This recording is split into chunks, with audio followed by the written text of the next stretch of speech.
When some wild-eyed 8-foot-tall maniac grabs your neck, taps the back of your favorite head up against the barroom wall, looks you crooked in the eye, and asks you if you paid your dues, just stare that big sucker right in the eyes and say, "Station! What is up, everybody? Welcome to Pop Culture Philosophers. It's PCP movie night." Sorry for the butchered line, but tonight we're talking about John Carpenter's Big Trouble in Little China. Or should I say, Big Trouble in Little China. I am super excited. This was the very first winner of a 2021 PCP Army movie poll. Every single movie was picked by you. Every single movie was voted on by you, and you vastly picked Big Trouble in Little China from 1986, and of course directed by the illustrious John Carpenter. Speaking of illustrious, look everybody, it's hammer time, old shoe. What's up? What's up? I'm excited to be on the show. Here's a movie that I watched as a kid. It was like with us, my sister and brother, that and Goonies were on constant rotation. Like we watched this movie so many times, and I love it. I love this movie. Now, on the rewatch, we'll get into that. I don't have the same feelings I did as a kid. This is just the intro, John. Just say happy to be here. I was obsessed. I'm happy to be here because I wasn't going to be on here initially, and I'm excited to talk about Big Trouble in Little China. Big Trouble in Little China. Speaking of Big Trouble, everybody, it's Brooks and sometimes Juju. What's up, brother? What's up? This is your first time watching this film. Yep, sure is.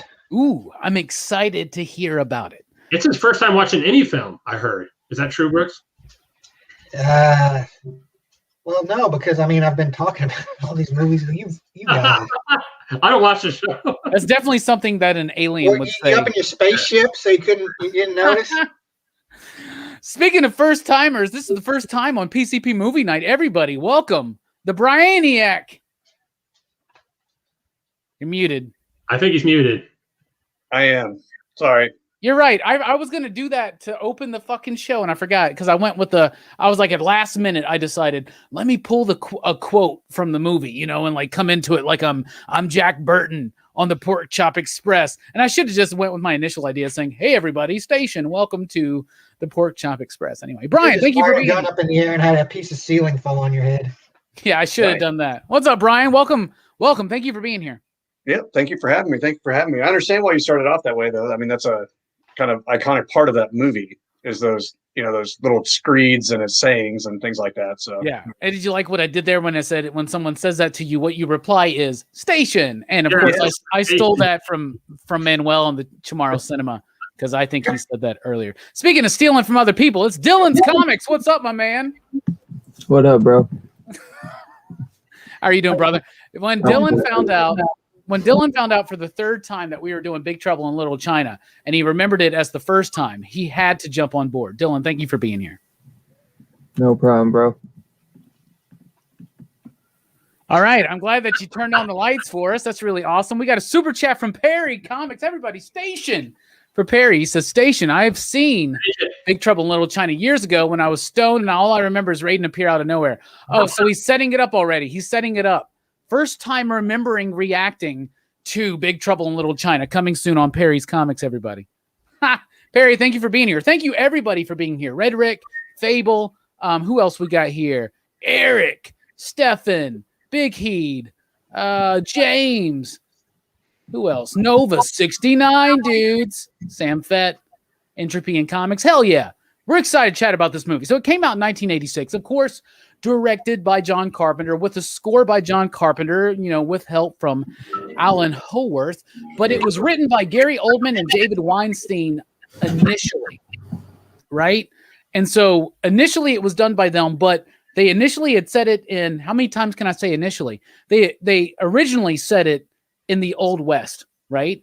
And the studio wasn't happy with that. They wanted it in a contemporary style. They eventually walked off the project, but they still wanted credit, and they were awarded credit for the screenplay, even though it was completely rewritten by who? W.D. Richter. W.D. Richter, who, of course, was the writer of Buckaroo Banzai. There was a big fan theory for a long time, a rumor that this was the intended sequel to Buckaroo Banzai. It is in fact not true, but it was pretty much the next thing that Richter worked on. So you know that some of those ideas wound up in there. Overall, the actual produced film does not really reference the original script you hear, except for the mystical Chinese aspect. Now, this movie is okay, so first of all, it's the best way to say what this movie is to say it's an 80s film, right? Let's be honest, okay? Because it's an action, it's a comedy, it's a fantasy, it's a martial arts film. It's got elements of a horror film. It's got all of it in one, and revisiting it for the first time in years, if not decades, John, I had so much fun. This movie's got a breakneck pace. It never slows down. And when it does deliver exposition, it is so self-aware in what this movie is doing at every single moment that it just flows. And it was such a fun experience for me. Whole shoe, hammer time you are. What was your experience rewatching this film? It's a fun film. Don't get me wrong. It's got a great cast, and there's a lot of cool things that happen in it. I just remember loving it as a kid, and seriously, like, we watched it so much. And then under the rewatch, there's a little more scrutiny there. I'm like, how did this happen? There's a lot of coincidences, and not a lot of it makes sense. And they introduce some stuff that I mean, there's some stuff that happens, and it's just gone in the next second, and they don't reference it. There's things that happen, and like, what the fuck was that? It keeps moving, doesn't it? Yeah, on the rewatch, I'm more confused than anything. But it's still, again, it's a great cast. I still love the film. Those things I loved as a kid are still there. They didn't go away. Like the three gods or whatever, the three storms. I remember how badass they were. And there's just so many cool parts, man. And again, the most stands out to me going back and rewatching it is the cast. What a great cast. And, yeah, it's a fantastic cast. I love it. Now, again, don't think about it too hard because there's some things that don't make a lot of sense. And the biggest thing that stuck out to me in the rewatch is that son of a bitch will abandon that truck in a heartbeat. That's his truck. That's his like bread and butter. And he's so easily will abandon it. And that kind of confused me. I wouldn't abandon my big rig so easily. But yeah, the whole rest of the point of the movie is him trying to get his truck back, right? Yeah, that's true. Yeah, basically, right? Speaking of trying to get his truck back, Brooks, what did you think about this movie overall? And this was your first time watching it. Really?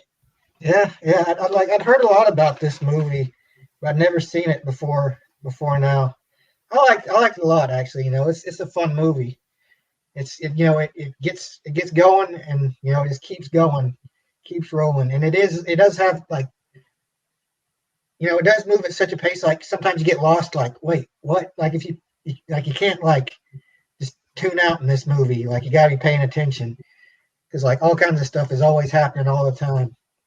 But yeah, I love the fact that the main Kurt Russell is like he's the odd man in the situation. Like he's trapped inside like this kind of story from like a whole different culture. He's like just so out of place.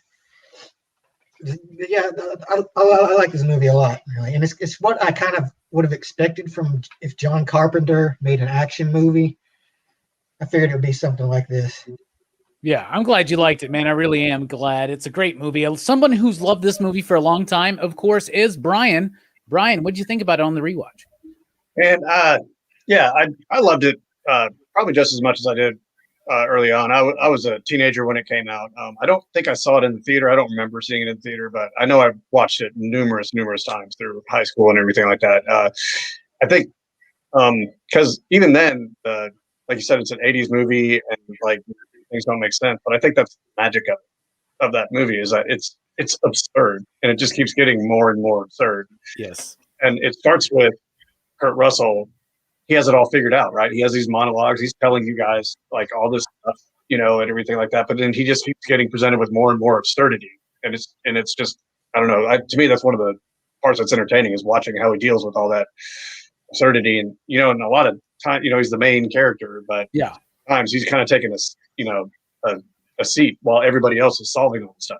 Oh, absolutely. And I think that's part of the point of the film, and we'll get to that in a little bit, but that's a great observation because like you and Brooks said, he's kind of thrown in and he's reacting, right? And he's a very Ash type character. I think. Speaking of Ash type characters, Dylan, my man, I know you were so excited to watch this movie. It's one of your favorites. What do you think about it overall and on the rewatch? Man, I love it on both, man. I told you, man, I watched it like probably like 5 times at least, man. I was sick. I get bad migraines, and I was just chilling, and I randomly just threw it on before I even bought it. Chilling with Dylan.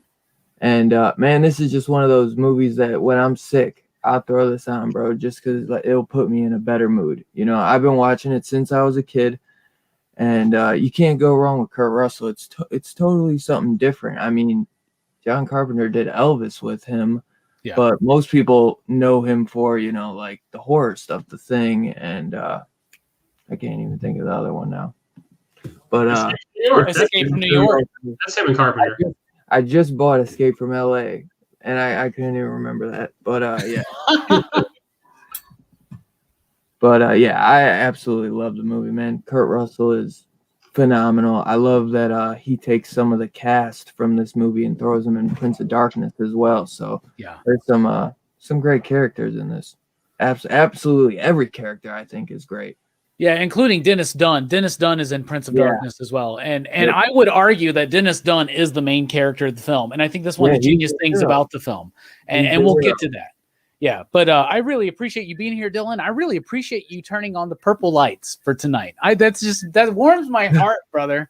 It warms my heart. I was going through them. Everybody, subscribe to Dylan's Comics, by the way. Down in the description below is a link, because you don't want to miss tomorrow night's show of Dylan's Horror Show, where me and him are going to be talking about Stuart Gordon's horror legacy.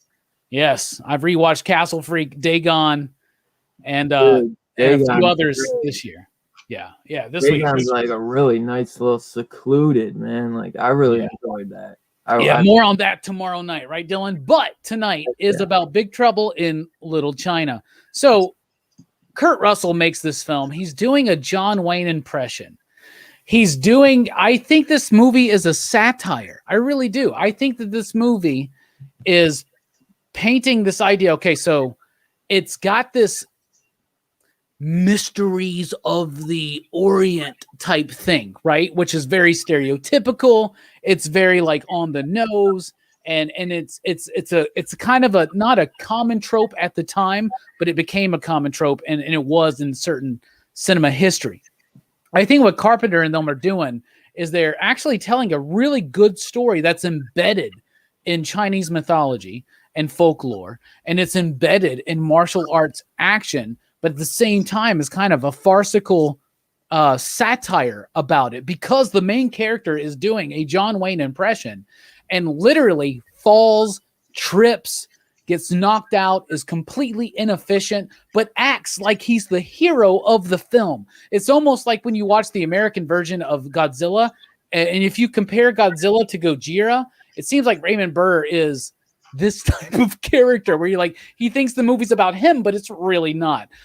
But Kurt Russell, I think, delivers on that so freaking well. He's amazing in every Carpenter role that he's ever done. He's amazing in most of his roles, including the underappreciated Captain Ron. But John, what do you think about Kurt Russell as Jack Burton in this film and the whole Pork Chop Express? I love him. I mean, you're right. He's sort of the misplaced hero, but you're right that Dennis Dunn is really the badass in it, really. Yeah. And, it's his fiance, right? Get me wrong, right? He's a fiance that they were trying to rescue initially. Yeah. That's how it kind of all starts. Okay. Dennis I forget his name in the movie. And Wang. Yeah. And how could you forget Wang? It's one of your favorite words, John. I have a tattoo across my chest, just Wang. And then yeah, you're right though. He's sort of this oddball out where he has more of a commanding role in other Carpenter films, and even though he's the lead, he sort of is a jackass, and he kind of falls into these things. And he gets out of some situations that he probably shouldn't have got out of, but you can't help but like him. You know what I'm saying? And I see a lot of them. I guess I used to ride at a big rig with my stepdad. You know, that was my mom got remarried. We moved up to Upper Peninsula, and he was trying to buy me. He hauled lumber in this big truck. and he would try to take me all places with him. And I remember going on trips, riding in the truck, and then I kind of identified with that guy, like being kind of like my dad, because there's not a lot of truck drivers in movies that are portrayed as a superhero, you know what I'm saying, or a hero.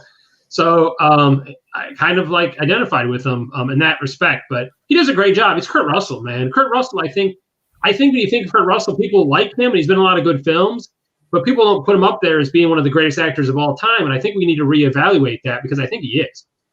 I think he's one of those. He's going to go down as this legacy that, you know, that other actors have. Like, I think of Jeff Bridges being one of the greatest actors. I don't put Kurt Russell up there, but maybe he should be up there.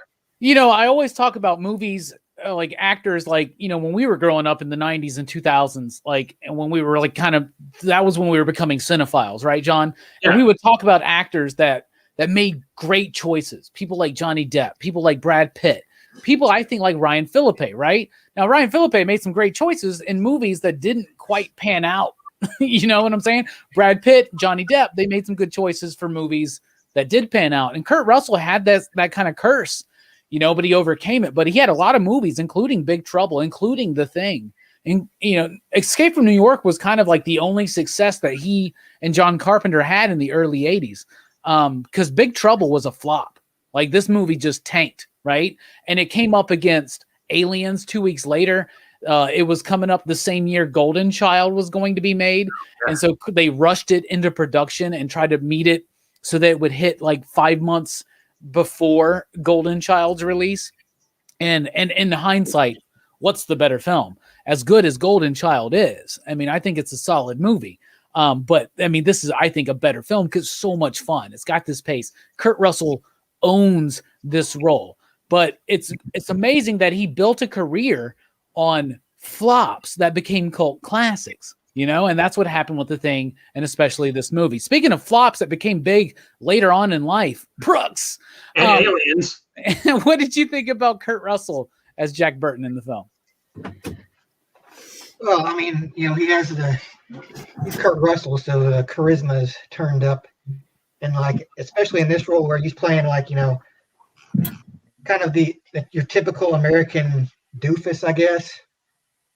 This movie like actually made me think of like this would have made a good Double Dragon movie, you know, because it opens up like you know, the two they're bonding, and all of a sudden dude shows up, takes dude's girlfriend, like, and then they go, and then like, you know, it's just fights. And it seems like, you know, Wang is like the main character, and Kurt Russell or Jack Burton is like the brother, the second player. So yeah, he is, but he thinks he's the star. Yeah, he definitely thinks he's player one. Yeah, and I love that. Speaking of the video game thing, I saw some mentions in the chat, and yes, 100%. This movie, along with Enter the Dragon, 100% influenced Mortal Kombat. In fact, the creators of Mortal Kombat say that they would watch Enter the Dragon and Big Trouble in Little China, and yes, one of the storm gods or whatever, with the lightning, that is what directly inspired the look of Raiden in the film. Speaking of inspiring the look, Brian, what do you think about Kurt Russell in this film and that beautiful tank top? And by the way, he started lifting weights for this like 2 to 3 months before, and this is like the most jacked I can ever remember seeing him in a film, except for maybe Soldier. Dude, as soon as he takes off the jacket, because he's wearing like the jacket the whole time, and then he just takes the jacket off, and you're like, damn, he's big as hell. Yeah, he's like, you got to let me take this jacket off, John. I worked for these guns. Jacket off. Especially because he's a lot bigger than Dennis Dunn too. As like, you know, just as a guy, you know, he's a lot bigger. So it's actually really, you know, cool to see Dennis Dunn just whooping ass. Yeah, he totally whips ass. Anyway, Brian, what do you think about Kurt? Oh man, I loved him in it, and I'm glad you brought up the tank top because that was the first thing I was going to bring up. Man, I love the tank top, but man, it was bothering the hell out of me that it was tucked in. Like, I mean, it's a tank top, man. And he's got his pants tucked in them big ass boots. I know. I was like, what is going on with this? Anyway, yeah. But no, I was like, I don't know. Yeah, he's just like, I mean, he delivers on all the different, you know, beats you need to. I mean, he's great. You know, and yeah, when he was doing that CB thing in the truck too, I was just thinking, I mean, like, this is what it was Yeah, I don't know, it was just kind of reminding me of like, like an original troll, like somebody he's just like, it doesn't look like he was talking to anybody specifically. He's just, yelling his thoughts into a CB and, and they're just super funny, and he's full of all that bravado and everything like that. But then, like I was saying, he keeps getting in these more situations, like, like where he's like in the wheelchair and he rolls down the ramp, I mean, it's like all these insane hijinks, and it also reminded me of Bilbo in The Hobbit, because like he gets into the big fight and everything like that, and he's all fired up, and then he gets knocked out, and I was like, oh well, he at least came to, and yeah, but when he came to, then he gets buried under this one dude in the armor, and he can't get him off. Yeah.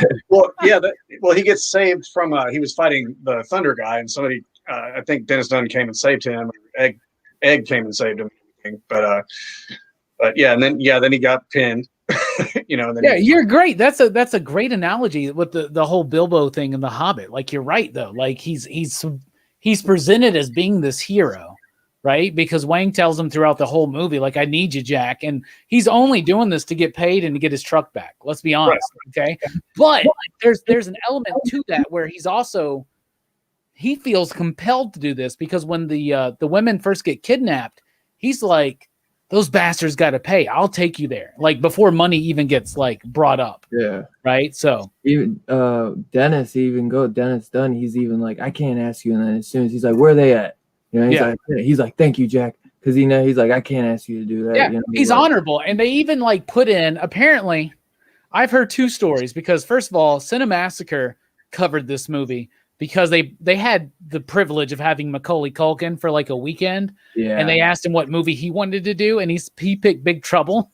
Mm-hmm. And they did this whole show with him, and it's like, let's just honor Cinemassacre with Macaulay Culkin covering this movie, because it's a good episode. It's a great episode. But I've heard from him that the guy who played Egg wanted Jack Burton to be portrayed as more of a hero in the beginning. But I've heard through other documentaries and things that it was the studio. Yeah. That was like, people aren't going to understand that Jack's the hero. And we want him to be, even though John Carpenter's like, he's not the hero, but he agreed to kind of film that prologue, which kind of comes out of nowhere, right? Where they just kind of spend the first bit of the movie explaining that Jack Burton's a hero and how dare you judge him, right? Almost as if they're telling the audience, like, they're trying to let them in on the joke already. Like, I don't know, but they're not letting them in on the joke. If they understood the joke, they wouldn't do that at all. Anyway, speaking of understanding the joke, Dylan, Kurt Russell in this film as Jack Burton. What do you think? I absolutely love it.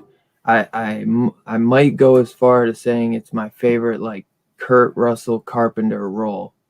I love McCready, man. I love McCready, but he's just, he's so funny in this, man. And like you said, like, he's not really the hero, like, he's actually kind of like the goofball. He's more really like the storyteller.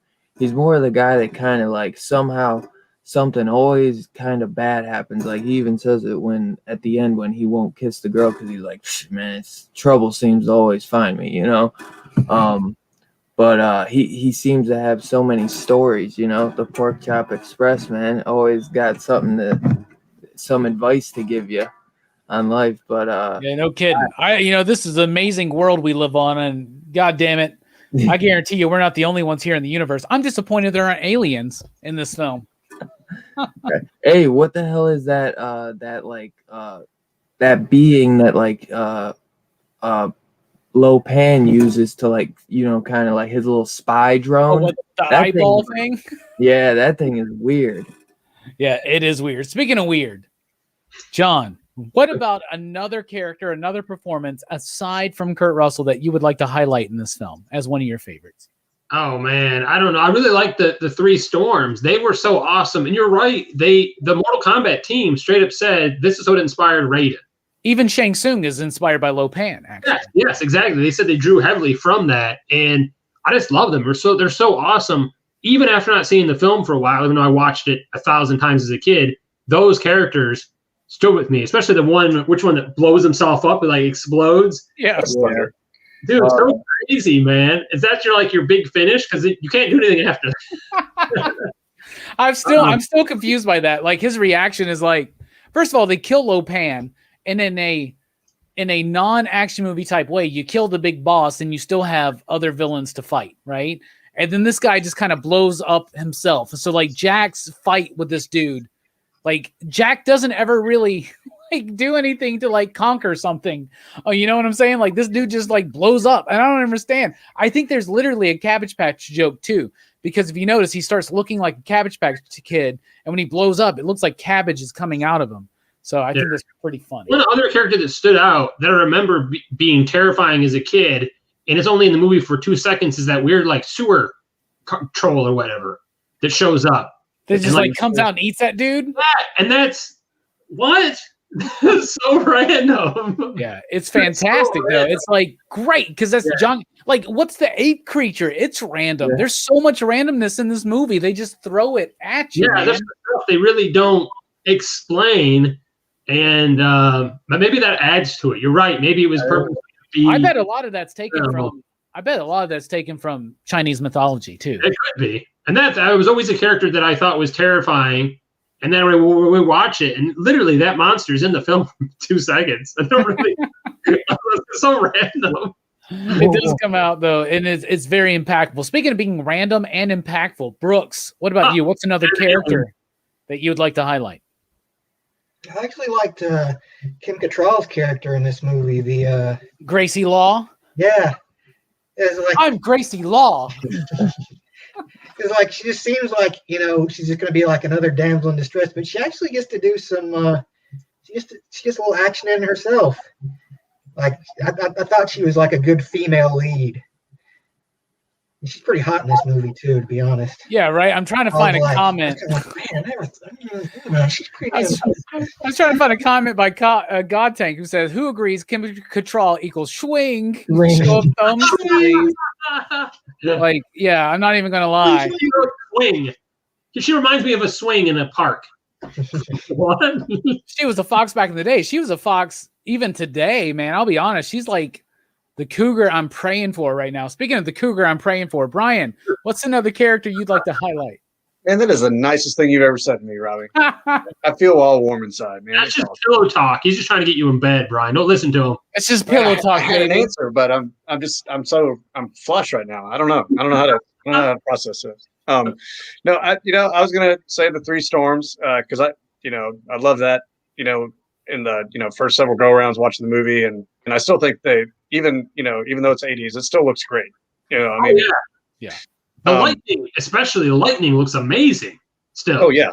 But like all the moves they do and everything like that, and these guys, they were all in really good shape, and those are really kung fu forms and everything like that, and real powerful, and you could feel them and everything like that. I really love those performances, and but I liked Lopan too. I thought when he would kind of come into his spirit form, he looked like pretty cool and menacing, and the eyes and everything. He scared the hell out of me when I was a kid with the paleness and all that. Mm-hmm. And then he shows up as the old man, and he's so funny. Yeah. You remember he's that actor. What's his name? It's Victor Wong. No, that's Egg. James Hong. Yes, James Hong. He was the host in the Seinfeld episode with the Chinese restaurant where they're stuck in the lobby all night. Yeah. He was in I knew that he was from something, but I couldn't place it. I love when he's getting in that fight with dude, and he like literally is doing this weird like video game control doing the video game. Yeah. Yeah, when he's summoning the things when he was finding Egg. Yeah, but it's hard to pick, man, because it's like everybody adds something to it. Even the reporter. She had some pretty good lines in there and everything like that. And I don't know, but yeah. I feel incredibly naive. Yeah, you are. I love that bit, man. And she's like, Fable said that Gracie Law was the walking exposition dump. Yes, but when they do the exposition, it's like on purpose. Like John Carpenter and them are like playing it. That's why I think it's satirical, because even the reporter, she's like, "You mean the Lo Wang who runs this corporation who nobody's ever seen?" Blah blah blah blah blah. And they're like, yes, yeah. I mean that adds to the absurdity of it to me. Like it's just like they're obviously doing this, and they're making sure that they're okay. They're all in on the joke. They're in on the joke. Speaking of being in on the joke, Dylan, what's another character you'd like to highlight? I absolutely love Victor Wong as Egg Shen. Oh yeah.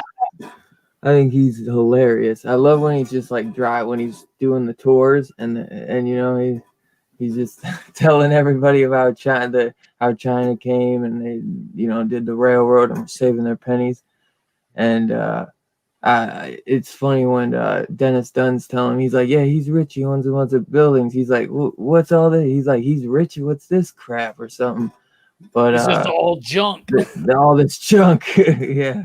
But yeah, I always liked him. I thought he was always really funny in this one. Bro, he's great in this. And don't forget, he's in Three Ninjas. He's amazing in Three Ninjas as well. He's Walter Chang, and I know you're not a Tremors fan, but any Tremors fan knows the legacy of Walter. Why do you always got to be like that? Just talk about Tremors. You don't have to like preface it with being like, I know you're not a Tremors fan, Robbie. Like, why remind people? Why like throw that out there? Because we're afraid it's gonna like disappear.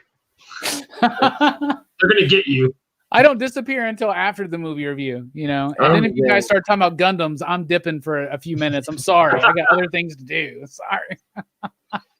Can we have somebody out here and explain an entire Lost episode for 40 minutes? That would be great. Oh my goodness, man. What the shade that you're throwing. Egg Shen is a great pick, dude. He's a great character in this movie, Dylan. He really resonates. I want to add one more. Let's really talk about Wang, because Wang is the hero of this film. This is his hero's journey. Look at John. John can't even handle me saying Wang. It's so funny. But I really think that he is the hero of this film. And I think that that's the satirical nature of the film, is that this is obviously billed and marketed as a Kurt Russell, Jack Burton film, but it's not his movie. It's not his hero's journey. He is literally...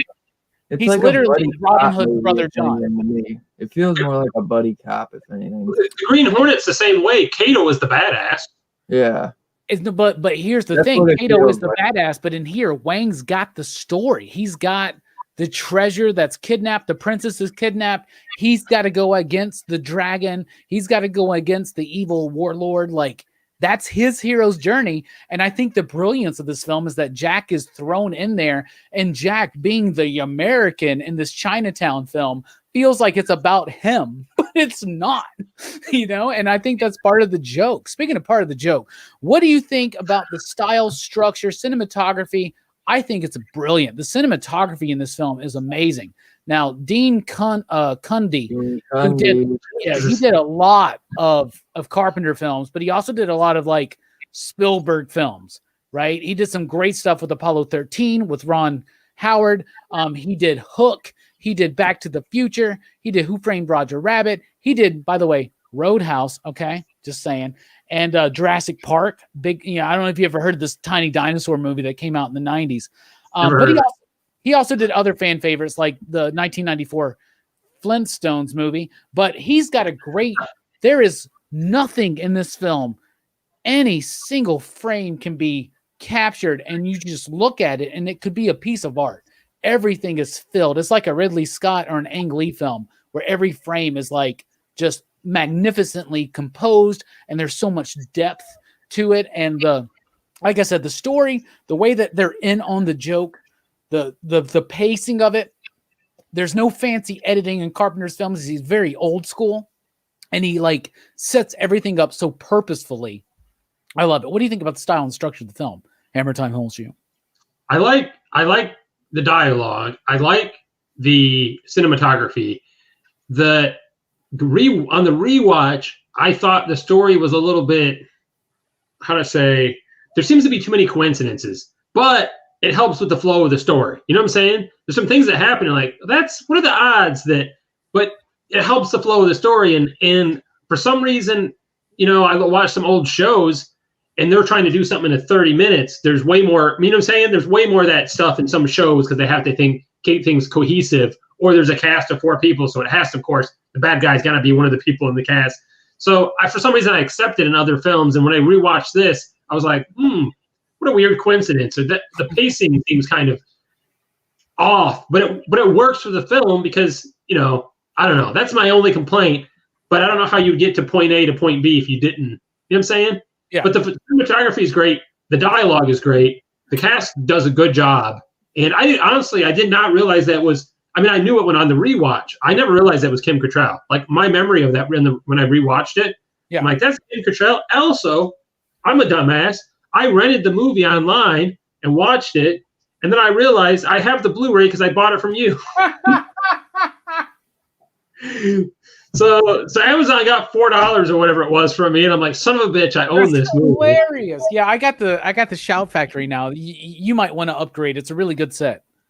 I love Shout Factory. It's only $15 too, bro, and it's got special features, bro. Whole disc worth of special. Mine's the bare bones stuff. There's not even a whole movie. They cut out 30 minutes. Yeah, right. They cut out everything with Wang in it. I got the TV version. There's no Wang. It's cut for TV. Brooks, what do you think about the style and structure of the film, the look and just the style, the pacing? What do you think? I like this movie, and like especially the pacing. Like I love the costumes, like how all the everything looks like, kind of like the cheesy, I guess sort of stereotypical way you think of, Chinese culture. Like especially, I really like the storms, and like one thing that I really liked about this movie was how the lightning guy would like grab on to a bolt of lightning, and like ride it up like he was on, like it was a fire pole or something. Yeah. I thought that was so funny, like so ridiculous, like this guy just grabbing a bolt of lightning. Oh, and the special effects look amazing in this film. Yeah, they do, like surprisingly good for like the time. Yeah, they really hold up. It was like very the fight choreography is like really good too. Bro, I think everything about it's very clean. I think it's all purposeful, and I think the CG looks great, or it's not CG obviously, but the rotoscoping and the animation, all that stuff looks amazing. Like you said, the pace is great. I think it's the only thing that slows the pace up to me is that opening bit where Egg is kind of explaining that Jack is a good guy. Don't judge him. I guess I think they were afraid that the audience was immediately going to not like this guy or understand the point of the movie, that he's not the Clint Eastwood. He's the sidekick, Carpenter said it was something with the producers, or, that they wanted them to think. Yeah, he did not like making this film, dude. He went back to making indie movies until the 90s because of this film. This was the last Hollywood movie for a while. Be a big movie too. Like Kurt Russell said, because there's a great interview with him, like at Kurt Russell at an older age, which is cool that he came back after all them years to talk about this. And basically, everyone was asking his favorite movies, man. He's ever done. He said that everyone on set, like, interviewers and stuff, they're like, how's it feel? Like you're on some big, like 5-star movie or something like that. This was his like big time, and it didn't do that well. And it basically got like swept under the rug, in the theaters. Like Kurt Russell said that around the time it came out, like he was like, I was waiting for, interviews to be raving or, like people talking about it. And he's like, I wasn't hearing nothing. And it kind of got swept under the rug, I guess, which is super sad. Yeah. Speaking of swept under the rug and super sad, Brian, what do you think about the style and structure of the film? Yeah, I mean, similar to what everybody else is saying. I was, absolutely blown away by, like the effects for the storms and, Lopan and everything. I did, when on the rewatch, I'll admit the wedding scene kind of like pulled me out for a second, because you got the skull with neon around it, and then the many-armed god on the other side with the neon around it. That I kind of was like, huh. Yeah. Yeah. But it still looked great. I mean, I'm not saying that, but I mean, just like it did, kind of pull me out. But man, I don't know. It was like, all the different sets and all the different scenes and everything like that was pretty impressive, because they that cast traveled around to a lot of different areas in there, and there were some that it would come back to and everything like that. But if you pay attention, I mean, there's a ton of different places they go to, and the movie's only like an hour and a half, but I don't know. I did want to point out one of my favorite scenes though was the whole after they did the shots, and then they were in the elevator. I thought that scene was brilliant. I mean, had everybody captured in there. I feel kind of invincible. Yeah. I love it. He's like, what's in these? He says, you're going to give you a good buzz. I think it's literally just something to make them feel good. I don't know. Yeah. But then Wang's doing crazy superhero type stuff, he's like Spider-Man from that point on, but Jack is like still a buffoon, you know? Yeah. Maybe it just takes away their fear. Because I mean, they were all just like, That's what I think it does. you know. I love that know. bit, man. That's such a great bit. He's like, I feel really good right now. I feel kind of invincible. Yeah, me too. And they're winking at each other and grabbing each other's shoulders. First thing he does is knock himself unconscious. Yeah. He's all pumped to do it though, man. He's like ready for it, man. And that's on purpose, man. When I saw Brooks on Wednesday and he handed off the movie, I was like, what'd you think about it? He's like, I love that moment where he like knocks himself out. It's so funny. Speaking of that moment where you knock yeah, right? Speaking of being completely inept. I'm sorry, Dylan. It's your turn. I didn't mean to throw that on you. Dylan, I don't mean that because I appreciate the purple lights. I hope you turn on some lights for tomorrow night. What was I going to say? What do you think about the style structure of the film, cinematography, all that jazz? I think it's great, man. I think the cinematography is done by one of the greatest, Dean Cundy. I think visually, man, the movie just looks stunning. It's colorful when it needs to be, and it's cool as hell just to see, it all based in like Chinatown. I think the script's pretty good. Like we talked about earlier, I think the only thing that really just don't kind of make sense is, always that intro of, Egg Shen, having to point out that Jack is in their debt and that he showed great courage, which, the thing is, I do think he did, though, show great courage. And because to him, he's totally an outsider, like this is like otherworldly to him. Like that's why when, the uncle or, Wang's uncle or father, I don't know, is that his father or uncle? I forget if he says or his grandpa. His uncle. His uncle, when he's basically saying about everything, Wang's looking like scared shitless because he's like, man, these are just fairy tales, to him. So basically like a fairy tale, these mythic legends you hear about as a kid, like ended up being true, Yeah, that's a great scene too when they're like talking about that. He's like, I'm not trying. I love that scene too, like because the whole dynamic between Jack and Wang is like at first presented kind of hostile, right? Yeah. Where he's like, no, today. And they're doing the bet thing, and he's like threatening to kill him because he like needs this money because he's trying to like build this new life. He's been doing this. He winds up becoming such a fucking amazing character in this film. Yeah. And he's portrayed as such a different thing. But his and Jack's friendship, even though it seems to be that they only see each other maybe a few times every couple of years, it seems to be like very authentic. And I think that they share some really great moments between the two of them in this film. And I think the script and the directing and everything does right along with it. And like you said, it's some of the best cinematography out there because it's literally one of the best cinematographers that's ever lived. I mean, it looks absolutely amazing. Another thing that makes what's that? I would like to see though, Robbie. This is one thing I actually was recently thinking about the bottom. Since you talk about the gambling and how Wang loses to Smack, cracking the bottle in half. Yeah. When he says, it works at home or whatever, I wish at the end they kind of would have showed that at the end, like nice. Crack a bottle, like as a celebration or something, just, crying and be like, see, it works at home or whatever, or it don't work or, just something to, I don't know, to bring that back around at the end. I'm sure they wanted to put that in the sequel that never happened. That the end of the movie. It's funny because this movie is viewed as kind of being the wannabe sequel to Buckaroo Banzai, and then it itself has a promised sequel that never gets fulfilled as well. I wonder if John would have, if they ever talked about it, if it would have been like really big. I bet you it would have. I'm sure, but John says they're never doing a sequel because, obviously this movie made no money. Now the music remade. They remake it. Yeah, they're talking about that. We'll get to that maybe later. But the music is by John Carpenter, of course, and Alan Haworth, who did the music, for instance, in Escape from New York. It was a collaboration, Halloween 2 and 3, Christine, Prince of Darkness, They Live, and other Halloween movies. He was the scorer in The Dentist. He did sound design work in Star Trek movies and Hunt for Red October and things like that. He's even won Academy Awards because of some of that stuff. But I really like the music in this film. It's celebrated as one of John Carpenter's best scores, to be honest with you. What's that? Say something? All right. It's viewed as one of John Carpenter's best scores.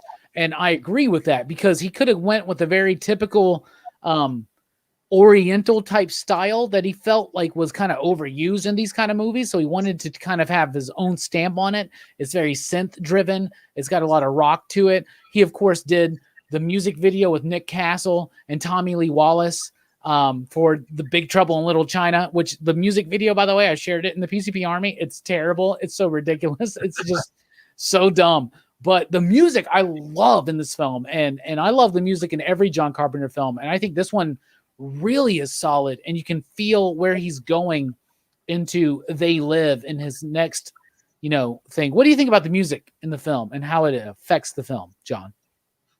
I like it. It works well. It is kind of different. You're right. Then not only did they not go with the I don't know, sort of a generic Chinese thing, but it also doesn't feel like traditional Carpenter stuff. You know what I'm saying?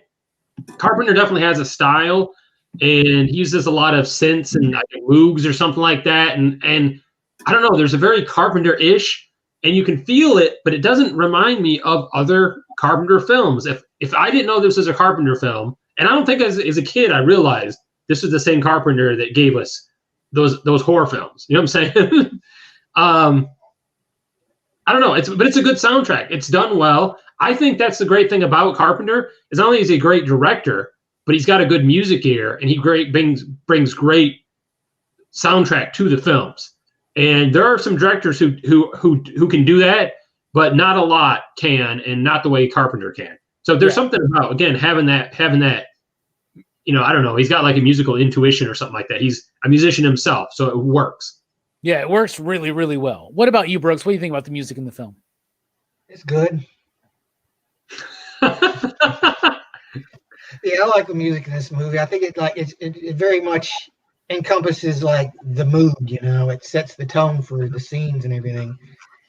It's like, very action movie music, Yeah, and what I appreciate is that he went away from the Asian influence. Like, it's in there. I think you can pick up on some things, but it's not like, if you look at the score of The Golden Child, you can see it. It's like worlds apart because of it. Speaking of worlds apart, Brian, what do you think about the music?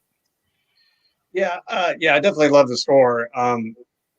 So yeah, a couple things. Like, I don't know if I knew that it was a John Carpenter movie, or it definitely, like, I forgot that it was, and I didn't realize that he was as instrumental in the scores until when the movie ended last night. Like, I was watching the credits, and then I noticed that the song actually was saying "Big Trouble in Little China," and I don't know if I ever noticed that song before, so I went to look up who did it. In Little China. Yeah, and did you watch the video for that? I started it. I'll watch it all in a minute. But I was like, well, I didn't realize that it was John Carpenter doing that song. So like, while I was going down that mini rabbit hole, I also found out he's got a new album coming out next week. But yeah. And I didn't realize that he was like, he's kind of considered one of the pioneers for synth-driven soundtracks. Yes. So that's really cool. Halloween was groundbreaking, so. Yeah. But yeah, it's like, it's, I agree on, getting away from the Asian influence for that type of movie, because I feel like that was one of the things they were trying to, get away from. But it never took you, like, there was no music that took you out of scenes or anything like that. But I did, at certain points, I noticed how awesome it was, but it wasn't taking me out of what was going on. I really liked it. It felt like part of the experience, right? And to talk about the stereotypical thing, he actually cut certain parts of the script that he thought were like too stereotypical of like Chinese people and things like that. So the movie may not have aged necessarily well, but of the time, it was rather progressive in its portrayal, I think. Oh yeah. What about you, Dylan? What about you, Dylan? What do you think about the music? I love it, man. It's probably, I didn't know people actually really like it, man. I always thought it was underrated, man. So That's good to know that it gets the love. I know a lot of people do love it though, because it seems left field for John Carpenter to do something like this, but I love it, man. It's one of my all-time favorites, and I like how like you said, it's not like all those kung fu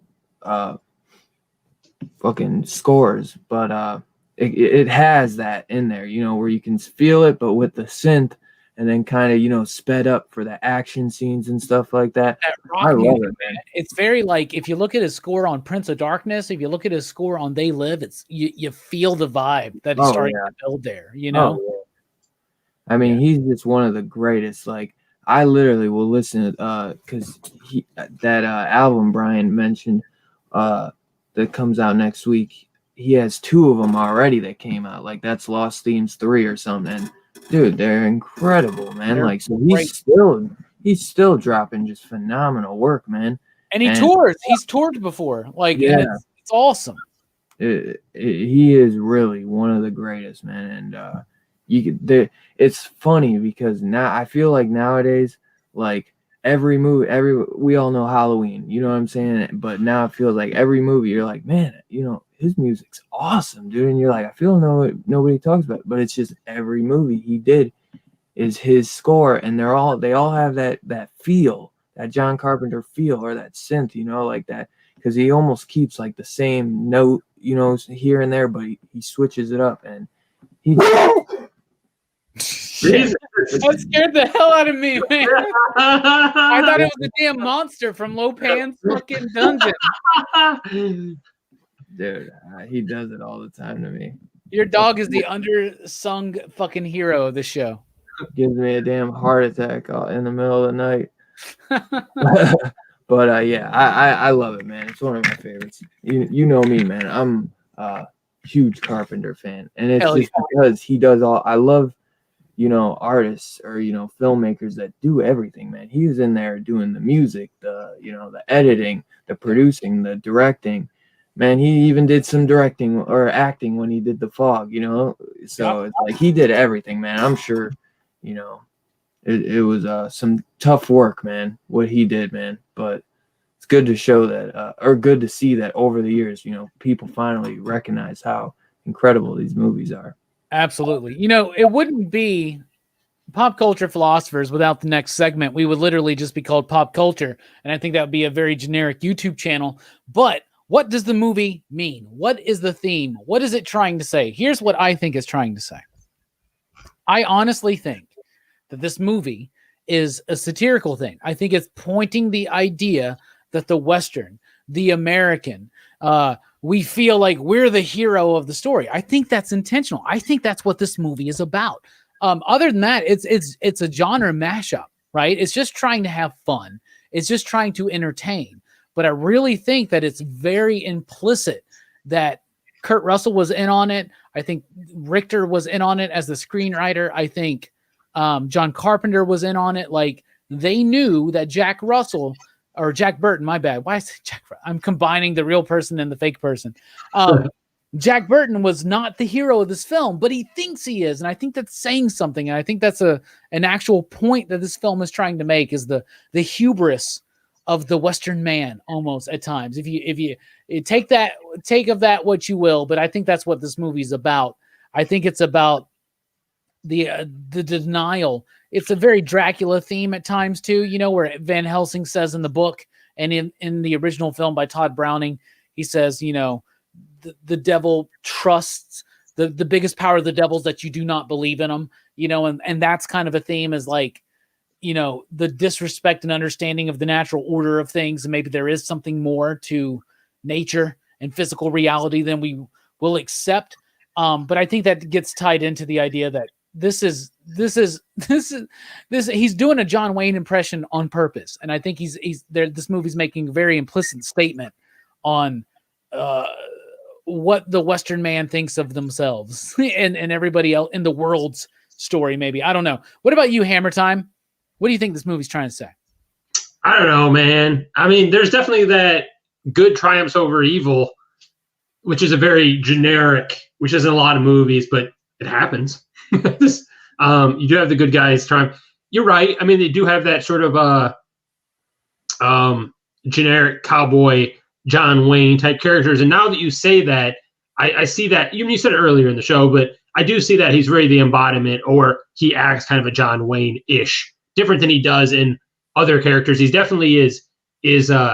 Kurt Russell comes off as a very confident character in a lot of his films, but this one he definitely is this cocky, you know what I'm saying, like overconfident. And you're right. The trouble he gets out of is sort of of aloof, and the trouble he gets into is sort of aloof. Yeah. But I don't know. The only thing I draw, or the thing I drew from it, was just good versus bad, man. And you're right. Ultimately, it's Wang who's the good guy who triumphs because he's a good dude, man. Yeah, and he's the one on the hero's journey. Yeah, and I think that's great because so many people, and that's the point. Maybe it has nothing to do with the Western man. Maybe it has nothing to do with that, but it's just the idea of when you think that you're a bigger star in someone else's story than you actually are. And it comes across in a humorous way, but that's why I think it's a satirical thing. What about you, Brooks? What is this movie trying to say? Well, I think this movie's kind of about the American ideal. We consider ourselves like a nation of immigrants, and like all kinds of different cultures, and like this idea that this guy, like there's a line in this movie where someone says China is with us. So like even here in America, it feels like China, and these Chinese gods, it's like it doesn't matter like the location, like they don't have to be in China as long as there are people that have that kind of Chinese, the mentality, and like the beliefs and that kind of stuff. Like even in America, you can have these crazy ass thunder gods coming through purple portals and shit. And then just the fact that that there's just this kind of white goon just gambling with these guys and getting pulled into it, it's like that's what America's all about, It's the melting pot, man, right? Yeah. I love it because there's even that moment where he goes, Wang, I always considered us, racial differences withstanding as two, friends that are both Californians, and like that's a powerful statement, man. And it's very powerful in 1986 when you look back at it. Speaking of being more powerful in 1986 when you look back at it, Brian, what's this movie trying to say to you? Yeah, I like that one too. I think that was a compliment. So just maybe I'm taking it a little too far, but the 30s, 40s, 50s, are known for the yellow menace idea, and I feel like this is trying to pop a pin in that whole concept, and I think it does a good job of it by shifting the heroic and the saving aspects to the like Wang and Egg and some of the other folks. And because it's like nowadays we don't. I mean, I don't know how much people would appreciate that stuff. How bad that was back then. I mean, that was like in the 30s there was actually pretty heavy Ku Klux Klan influence in California to the Chinese immigrants. I mean, that was their focus there, and so that it was pretty bad.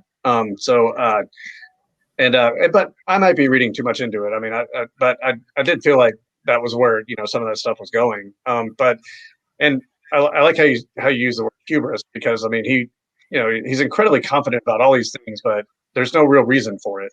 Yeah. I mean, but I say that, but at the same time he's faced with he keeps getting faced with all these different situations that would be difficult for anybody to handle, and he keeps throwing himself into it. I mean, he might like hesitate for a second and be like, what the hell is this? But then he jumps right in.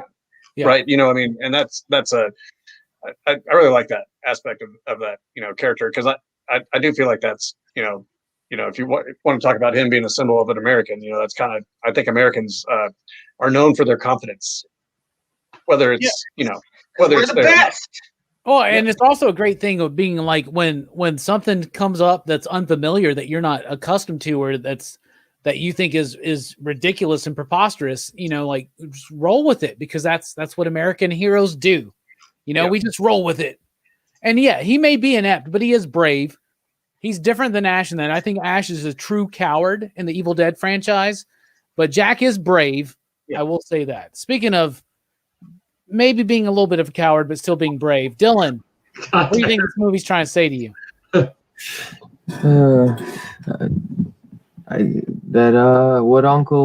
What Wang's uncle said that China's here. I don't even know what that means. China's here. I'm just trying to get my truck back, and I don't want to hear "Act of God." God damn it! Yeah, he's like, I'm gonna tell you a story, and I don't want to hear "Act of God." I love that shit, but yeah, I'm always bad with that, so I don't know. I get, it has a lot to do with the Chinese struggle, probably coming to America, Yeah. So that they have their own Chinatown, so yeah, and that it's viewed as this fantasy land, and this movie shows us the preposterous nature of that idea, right? That like, what do we really think that they have like a neon temple underneath Chinatown where they're like doing dark sorcery? Is that some kind of like that's where all their hells are? Yeah, because we know it's all the rich white dudes doing that shit, worshiping the damn owl god or whatever. Oh my god, should I have said that? Anyway, what is this movie about? It's whatever it says to you. So out of 5 possible you digs, it's time for the rating of the film. Out of 5 possible you digs. Now Jelani had something come up. He was not able to make it tonight, but he did want me to let you know that he would give this 4 out of 5 you digs. That's what Jelani gives it. Okay, so you in the PCP Army out there in the chat, what do you give out of 5 you digs? What do you give Big Trouble in Little China? And Hammer Time Holshoe, what do you give it? I will give it 4 out of 5 because I don't think it's Carpenter's best film, but it's a good film. It's got a great cast. It doesn't take itself too serious. The special effects for the most part hold up really well, and it's something. Even though I picked the story and said, hey, there's too many coincidences, I still enjoyed it, man. I still think it's one of those films I could watch over and over again, and I did as a kid. It was part of my youth, so I might be biased, but 4 out of 5. That's very respectable. I like that score. What about you, Brooks? I give this a 4.5. Like, son of a bitch. You have to half out me. Shut up, you alien. Big booty. I push him out. I'll push you out. Why don't you shoot me with your space ray? But yeah, this movie was a lot of fun. But there was like points in it where I had trouble keeping up, kinda. But I have a feeling like the more I watch this movie, the more I'd probably like it. Definitely. As long as I'm not watching it with an alien. It still blows my mind. This is your first viewing. This blows my mind. Yeah, Brooks is the one that should actually have the reaction channel. Let's be honest. Brooks is like, what's the TikTok? But the other day he comes over to my house. He's like, you got a Snapchat? I'm like, what the fuck do you know about Snapchat? Anyway. I'm actually on Snapchat. follow Brooks on Snapchat, everybody. Anyway, Brian, what do you think this movie's what do you give it out of 5 possible you digs? I go with 4.5 out of 5 as well. It's I'm not sure why I wouldn't give it 5. I mean, because like really, there's like I got no complaints about it. It's not like I was like checking my phone, or anything like that. I mean, I was watching it and absolutely love it. I mean, all the lines, all the scenes, and everything like that. I did want to bring up, like you were mentioning The Golden Child, and I remember really digging that movie back then when it came out, and I rewatched it a year or two ago, and I definitely like Big Trouble in Little China much better than The Golden Child. There's aspects of The Golden Child that are fun and good and stuff like that, but I mean, I don't know, but maybe it's I mean, one of the things, the action in Big Trouble in Little China is actually really solid. Yeah, all those fights are great, and that's not always the case. Yeah, it's true. Hell yeah, 4.5, very respectable. What about you, Dylan? I agree. It's like a 4.5, but man, I gotta give it a 5, bro. Just because literally, I can watch this movie because it gets the extra 0.5 because the rewatchability. This movie just will bring me out of the dumps, man. Like I can turn this movie on as soon as what I'm saying, the stream ends and start watching it. I told you I watched it like 5 times this week. I love it, man. And I was still watching some special features and stuff again today. But man, it's just a fun one, bro. It's like, you know, how Goonies is, you know, like perfect for someone like this is right up there, man, with Goonies and all those classics to me. Like, it's just so much fun, man. And all the, like, the CGI, I think, is all pretty great. You know, obviously, you know, a little bit of the lightning is a little, you know, dated, but it holds the hell up, man. I love it, man. Heck yeah, very high score. I'm going to go with 4. I give it a 4.0. I think it's a very solid film. I don't think it's Carpenter's best like John did, but I also think it's a better film than most people think it is, and then it presents itself as being. I think it's got a little bit of subtext to it. I think it's fun. I think it's got a great pace. I think it is masterfully executed. And I really, really stand behind this film. And I think that 4 out of 5 is a very high score. So 4 from me, 4 from Jelani, 4 from Hammer Time, and 4.5 from Brooks, Brian, and Dylan for a PCP average of 4.369, dudes. So there you go. 4.6, more like 4.69, dude. No, that would be too high. But anyway, Jay Nunya says 4 ya digs. Kirby says 4.5. Stefan says I give it a 4.5 old pork chop expresses out of 5. Fable says 4 ya digs, not Carpenter's best, but it's wildly imaginative, which I'm always here for. There's like more than 4 legendary quotes that gets it a 5 stars all day. Speaking of legendary, Chaos and Comics, who's allegedly going to be on the channel Thursday night at 8 p.m. Central Time, says the legendary deck building game of this is good. There was also I think a Commodore 64 game of this on like cassette. So that's the way God intended games to be on a cassette. Yeah, I still like to watch that. And Red Rick says if it wasn't for Brooks's grandparents at Roswell, we wouldn't have technology. I pretend to be like inept and not know anything about technology, but like off screen, like it's just computers. And he's creating MySpace 4.9. I like have a chair with like all kinds of plugs I plug into my head. Chaos will be here. It's not allegedly, by the way. On Thursday, I watched the music video though too because it's on. Bro, how bad is that? Like I give that to you, Diggs. Okay, can I give that video to you, Diggs? Anybody else see that video? That's another reason why I gave it the 5. I forgot to mention. I really like the song, even though the song's a little bit on the nose. But like the music video, like sang some of it. Yeah, he did, dude. You watched the video. Him and Nick Castle sang that fucking song. And they're all dancing with the guitar. Oh my God. And it's like they're trying to be cool. He's wearing like the shades he's wearing the Kanye shades like 20 years before Kanye did. 30 years. Anyway, so that was the movie is original. It's based on an original concept from the original screenwriters, which was Gary Goldman and David Weinstein. It was originally set in the 18th or the 1800s, 19th century, like a Western setting. And then W.D. Richter, the writer and director of Buckaroo Banzai, was brought in to doctor it, and then Carpenter made his own kind of things too. See, I thought threw me for a loop, man. Bible. That's what I read. What? You threw me for a loop because when you said it was originally written by Gary Goldman, I thought you said Gary Oldman, and I was like, I did too. I was like, what? Goldman. Yeah, I heard it right the second time. Yeah. Makes a lot more sense to me now. Yeah, so they Carpenter was disappointed that they got the writing credit because allegedly the Richter draft is completely different except for the idea of the mythology of Lopan. That's apparently what they kept, right? But because of the way the WGA is, they always reward ownership to the initial creators, the initial writers first. But so W.D. Richter doesn't get a screenplay credit. He gets an adapted by credit. And Carpenter says that was really, really sad. So before we cut to break, Dylan, I think you'll be leaving us for BCP Back Chat. BCP? Bop Culture Philosophers we are. BCP.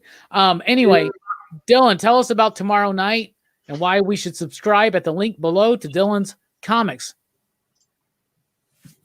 Oh yeah, the Best of Stuart Gordon it's going to be a fun one tomorrow, reviewing some the legendary Stuart Gordon's films. We're talking about Dagon, Reanimator, which we recently reviewed, so that's a good one to go check out. And we're mostly doing his horror productions, right? Like he's done a lot of other things, sci-fi, like I haven't had time to rewatch Fortress or Space Truckers. I've never seen Space Truckers, but I really want to watch that one. I wasn't sure. I still didn't finish King of Ants, but we will be talking about like he had like 4 like hits right in a row, and those will be, you know, big ones that we're talking about. And you know, most of the H.P. Lovecraft ones, I'd say. And then he does, you know, the Edgar Allan Poe one, which I don't like, honestly, that much. Like the Black Cat? Anyway, we'll get into that tomorrow. We'll get into that tomorrow. But Dylan's Horror Show tomorrow night around 9:05 p.m. Central Time on Dylan's Comics. There is a link down below to subscribe to it. And also, Dylan will be joining me tomorrow on the channel at 6 p.m. Central Time. Before that, here on Pop Culture Philosophers for our Best Comics of the Month live stream with Bueller. Very excited for that. Anyway, that was our look at Big Trouble in Little China. We'll be right back for PCP Back Chat. We'll talk a little bit about pop culture, whatever you want, and we'll wrap it up with some show and tell. So I would normally say station, but instead I'm just going to say it's all in the reflexes.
Mashi mashi. Am I the only one here? Is this live? It is live. You're the only one here right now. And why don't you go ahead and tell everybody about your idea? What idea? For space travel? Yeah, the ion drive you developed in your garage. Yes, it runs on hopes and dreams, so it's not going to work for me. Hey, there's Bry Guy. Hey there. Sucks that we lost Dylan, but I'll tune in tomorrow for his. He's going against the new Saturday Night Live. I'm just letting you guys know. Going against what? Dylan's going up. What time's the show tomorrow for Dylan? Because Saturday Night Live's new tomorrow, and it feels like he's going up against them directly. Oh, wow. Might be a different audience. Could be. It's you were doing a thing for Stuart Little. It's Stuart Green, not Stuart Little. That's what Brooks and I are doing. We're doing the same time. We're doing our own show. It's all about Stuart Little. Okay. Yeah. You're talking about Yeah, the you little gotta, thing? it can't be too similar, right? I mean, you don't want to make people make choices, right? Yeah, it's the same format. It's the same time. It's a different channel. Right. And it's just Stuart Little. John's thinking about doing a kaiju show. Yeah, I thought doing I've got a lot of kaiju movies, so I thought about doing some kaiju reviews. Specifically, I'd like to talk about the recent 3D releases and if they're worth the 3D. And because some of them, and a lot of 3D films recently, unfortunately, is the studio is taking advantage of the audience and just doing a half-assed 3D conversion after the fact. Yeah, it's like, oh, it's extra money if we do a 3D conversion, we'll get more. And I'm curious to also see if we get Godzilla versus Kong in a 3D release at the theater or on the Blu-ray, since obviously it's going after HBO Max. It's also getting a theatrical release. But do you think that 3D could be a viable way to get people back in the theaters post COVID-19? I think so, but at the same time, there are people that I've talked to who are like, look, it's a COVID. You're asking for COVID. I'm not going back to the theater. There's some people that are just adamant they're not going back. Yeah. And I understand that. I would like to see, and I don't even know if they're going to do a 3D release, but the last two Godzillas were in 3D. So I'm hoping this one will offer 3D, and that would, get you into the theater, I think. I feel like this 3D era is past us now. I think it has, but some movies still work very well. Those Godzilla movies look fantastic in 3D. There are a lot of movies they look fantastic in 3D, but the first one, the 2014, the new American release, most of it, remember, Godzilla is towards the end of the film. He's not in the film a lot. So the 3D is almost wasted in most of the film. But when he shows up, that 3D is phenomenal. Well, here's the question I want to ask you, because you are a big kaiju fan, and you're the second biggest kaiju fan I know. And you know who the first one is, right? Yeah. So like what are you pumped for Godzilla versus Kong? Do you think it looks good? Do you think that they're not going to put enough monster action in there? I'm excited. Some stuff got leaked that I wish I wouldn't have seen, so I don't want to know anymore. About some other characters that I'm very excited about, but there's rumor these characters are going to be in there, and of course stuff got leaked because a lot of it got leaked because of toy manufacturers. You know what I'm saying? If there's stuff, so I'm kind of disappointed that there's some stuff that I know is going to happen. I want to share it, but I don't want to ruin anything, and I'm already pissed off because I want it to be a total surprise. I'm excited. I think they did a good job with the 2014 film. I enjoyed King of Monsters. It had flaws. I think the big difference between this and the shitty 98 film is that Toho is involved with these American releases. You know what I'm saying? They've worked with Legendary. So Toho is definitely taking more hands-on approach because they know this is their moneymaker. You know what I'm saying? Godzilla, they've got their hands on multiple properties, but really Godzilla has been their consistent source of revenue.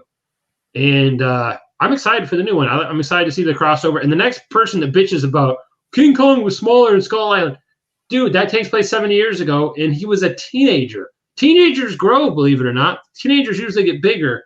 Well, they set that up too, right? They mentioned he's an adolescent. Like I haven't seen. There's only one Kong movie that comes before. That's the only one that comes before it. And then in King of Monsters, when all these monsters start appearing, they do show on a map. They show Skull Island, and they show there's activity there. but that's it. There's nothing else. And here's the thing. Here's the thing, man. I watched that last Godzilla film, right? And it was supposed to be this giant monster fest, just monsters fighting monsters, right? And I found that movie to be incredibly snoozeworthy, man. What's to stop this movie from being the exact same? That's what I'm worried about. I don't have an answer. I thought it had a lot more action than the previous film. You didn't enjoy all the different their take on Moth or their take on the other monsters. You didn't enjoy that? I love that. I didn't like their take on Ken Watanabe and Millie Bobby Brown and all. Like I was so bored. Yeah, I was like, get back to the monsters, man. Yeah, and then Millie and her dad are reprising their roles in Kong. I think that's the thing is that you look at Godzilla 2014, and there was a lot of focus on Bryan Cranston and his son and those characters, and actually it's Scarlet Witch and Quicksilver, actually. Yeah. And there was a big focus on those characters, and people complained there's not enough Godzilla. Well, in this one, they give us a lot of Godzilla, and the story we got, there wasn't the greatest story, and it was the part that was there was kind of boring, and you don't really care for these characters. You're supposed to be compassionate for them, but you don't care. You're just waiting for the monsters, but there was a lot more monster action. I enjoyed the monster, and a lot of it was, I did see it in 3D in the theaters. I do have it in 3D Blu-ray, and the monster scenes themselves in 3D are magnificent. And it does help to have it on a big scale. You know, I had a 3D TV and I got a 3D projector now. But having them the fights in 3D are absolutely phenomenal. I'm pretty sure this was an after conversion. At least I don't know about the first one, but the second one. And it's worth it for the fights. But that's what I go for. I mean, if you want to complain about the story or boring parts, have you seen Shin Godzilla? No, but I've seen the first Godzilla. I haven't finished it yet. Yeah. The original Gojira, which is incredibly compelling. Shin Godzilla is very, very slow paced, and a lot of people complain about that being boring because it's very story driven, and 80% of it takes place in a boardroom with them trying to make executive decisions to see if they're going to move their Japanese defense force to take on Godzilla. A lot of people complain about that, but it's an amazing film, and the music is amazing. It's by the guy that did Evangelion, and also they're like, well, we're just going to recycle the music from Evangelion. And it's terrifying. You didn't finish it, Brian? No, I have a problem with enough free time. It's still in my player. I'm going to finish it here in the definitely. There's definitely the ending. It will blow your mind because there's not the ending you expect, and it's terrifying. It's the first time Godzilla. I mean, he's been terrifying before. You know, sometimes he's the bad guy. Obviously, in the newer films, they try to make him he's the bad guy. Oh, he's not the bad guy. He's actually a good guy. But in Shin Godzilla, he's terrifying. And the very end is just a mind it'll give you nightmares. They're gonna make Kong the good guy in this film. I guarantee you. I think they're both good. I think you're gonna find out that Godzilla is being controlled. There's something going on to make Godzilla attack, and you're gonna find out that if it's Dr. No and they tie it into James Bond. Yeah, that'd be great. That'd be great. Just roll right in. Bond film. That's why they had to delay it, right? That's why that's why they had to delay the Bond film. Put fucking Godzilla in it. Am I third on the kaiju list? Am I third on the kaiju list? I'm just kind of wondering because, I've got a Godzilla bedspread, Godzilla pillowcase, I got original art, Godzilla in Hell.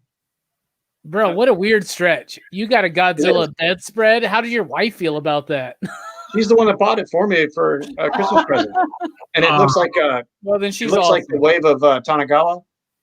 He's got Godzilla coming out, like he's added to it. Oh, I like that. I've seen that artwork before, and it's John. Great. I think you got another volunteer for your show. So I think people. I'll take a picture of the bedspread, but my wife's asleep in it right now. I'll do it tomorrow sometime.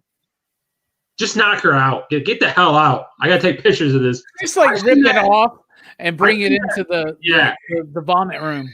I've seen that artwork modified too with the boat from Wind Waker, and I love that. I should get both versions and hang them up. Maybe I'll put them back there. I need something on the wall. Yeah, you don't want to be like a Jelani and just have a bare wall behind you. Yeah, I might get surrounded by fucking treasure.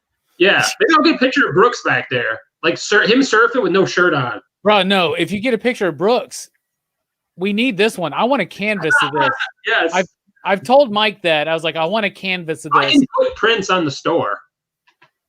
By the way, next week, I forgot to mention this. Next week on PCP Movie Night, Boys in the Hood. Very excited for this one. Dang. Me and Brooks are so excited to chat with you live. So was Jelani. And I don't know who else is going to be on that one, but at least the three of us are going to be on there. And that's all that matters. We'll go old school, and we're doing Boys in the Hood next week, y'all. Cuba Gooding Jr. Classic. Ice Cube's in it too. I'm just happy. It's another weird stretch. What? Go ahead. So I'm just happy he's supporting the Tigers. He's got his Detroit He Tigers. is, man.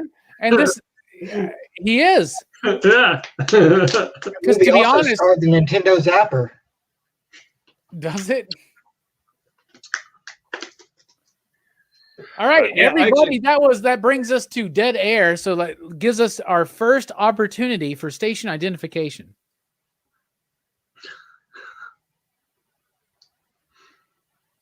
All right. Brooks, did you watch the Kong Godzilla trailer yet? No, I haven't yet. Like I've seen it, but like I don't know. I'm not too much into trailers. I prefer to go into a movie blind as possible. Usually. Okay. I see what you're saying. Don't spoil the experience. And like a lot of trailers these days have a tendency to kind of give stuff away or like show too much of the movie. So like if I'm interested in a movie, I'm more likely to actually not watch the trailer for it. What if Like I if I'm told on the fence about a movie, I might watch the trailer to like kind of get an idea, but normally I don't. Okay. Chaos and Comics says I'm like Brooks. I don't know if that's a good thing to say, but Of course it is. I think Brooks is one of the most, to be honest, compelling people I know in my life. 100%. Now, Jay Strick is High praise. Jay Strick's on a break for a while. He's got some things going on. Anybody watch WandaVision episode 4? I haven't yet. I watched the third one. Every time we do this Friday show, nobody's watched it but me, man. Oh my goodness. Yeah, I keep forgetting that it comes can't out on watch a show Fridays. until- So I always end up watching it like I'll probably watch it after this, honestly. Bro, I wake still up. watch it. I wake up on Friday mornings, and I'm off on Fridays, right? At my real job, not PCP, which is my fake job. So I wake up every Friday, and I see people already fucking talking about it. I'm like, did you guys like wait till 2 a.m. to watch this or something? How have you already some watched people do that. I think some people stay up late. Jeez. That's it.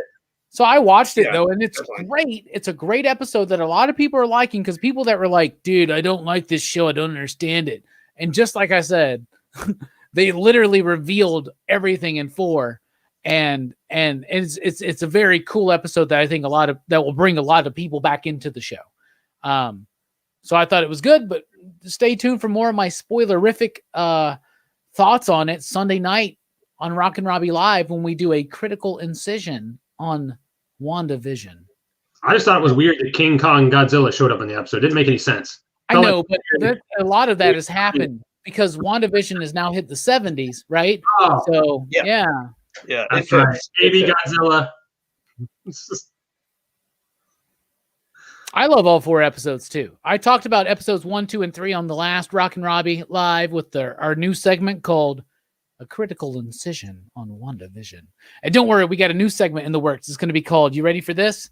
And I got to credit whoever this was who came up with this. I can't remember, but we're doing Falcon and Winter Soldier through the eye of the beholder. Is that your D&D tie-in episode? Yeah. Anyway, It's the little creepy eye guy from Big Trouble in Little China, right? Yes. Yeah, a little weird eye guy. That's the only thing I think that didn't hold up visually. It looked kind of weird. Everything else held up perfect for being from 87?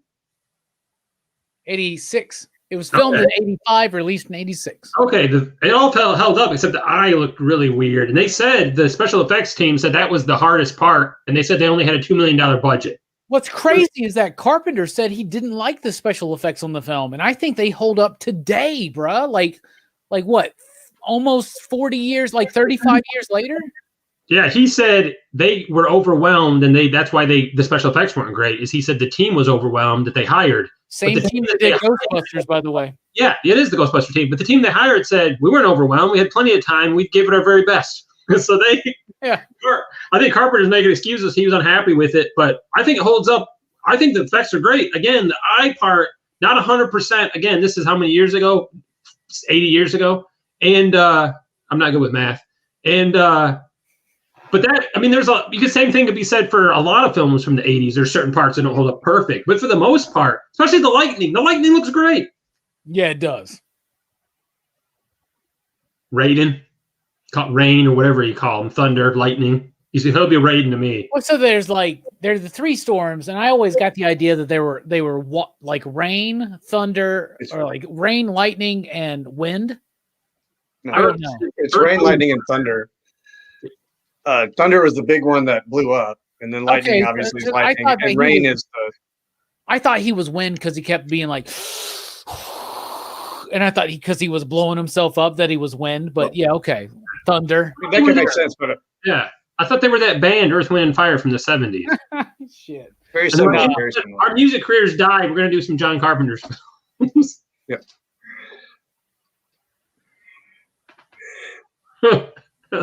Yeah. Anyway, I ruined the show. Like, get me set with that. I don't know. What do you guys want to talk about? This is back chat. We can talk about whatever. PCP Army. What do you want to chat about? I think we should talk about what it's like to be born as a human being, and then see if there's certain people that can't answer those questions. Have flashbacks to metal tables in Arizona. Is that what? Being prodded.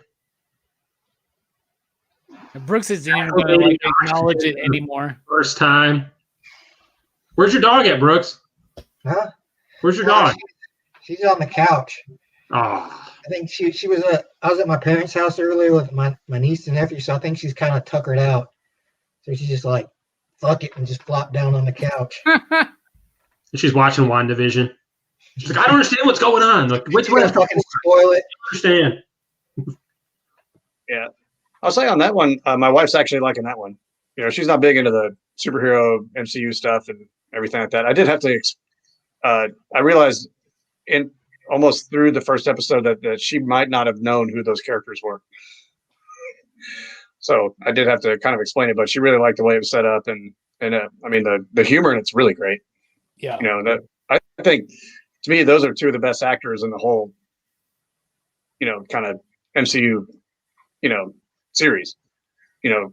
Oh, yeah. I mean, in this show, I mean, it's showcasing that, you know, in the, you know, Avengers movies, you know, those are such ensemble things. You're going to get some peaks and things like that, you know, but I mean, it's, you know, I'm worried that some of the other spin-off Marvel shows can't be as strong because they set too high a bar with WandaVision. You know what I'm saying? Not only is it a good story, but that it is a great cast. You're right. Paul Bettany is just like an amazing actor. And I really feel bad for anybody that has to follow that up. Like, I'm excited about Falcon Winter Soldier, but again, they're now they set this bar so high. Like, I'm excited about Hawkeye, but now they have to. They're going to be, regardless, they're going to be measured to WandaVision.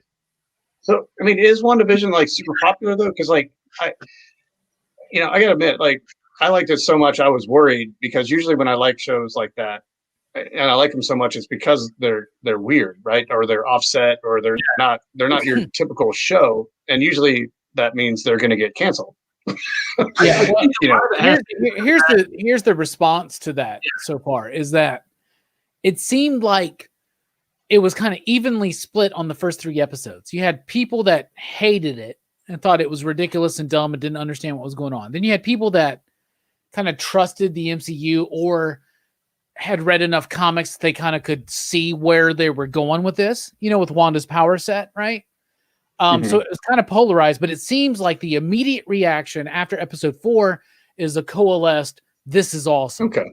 So it seems like, because 4 really, anybody that was confused at all by what was going on will completely get what we've been talking about in the next episode.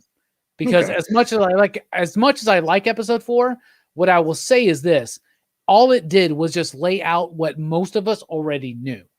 but I think a lot of people needed that for this show. Yeah, sure. But to your point, John, like when those things like kind of, when you got those different shows, I think there's room for those shows to be just as good and just as well received because they're different, right? They're going to be like, they're going to scratch a different itch, right? So yeah. I hope I'm excited about those too. Yeah, because I think it'd be more traditional superhero films. You know what I'm saying, or shows. Well, that's what's interesting is that are they going to go through different genres? Because like with WandaVision, they went straight into sitcoms, right? And that could have been, that's very alienating to a lot of MCU films because for the most part, MCU films all have the same tone, right? WandaVision is not going to have the same tone as Falcon Winter Soldier, and I don't think this is going to have the same tone as Loki, So yeah, I think that we're about to hit. There are already different Marvel films, right? Like some people like this, some people don't like this, right? A little bit of this, maybe not a lot of that, but with the I don't know. I think like Falcon Winter Soldier will be more MCU. Like WandaVision episode 4, like without spoiling anything, it feels very MCU. And I think that's why people kind of liked it because it's bringing it back to that. But I thought it was a very bold thing they were doing.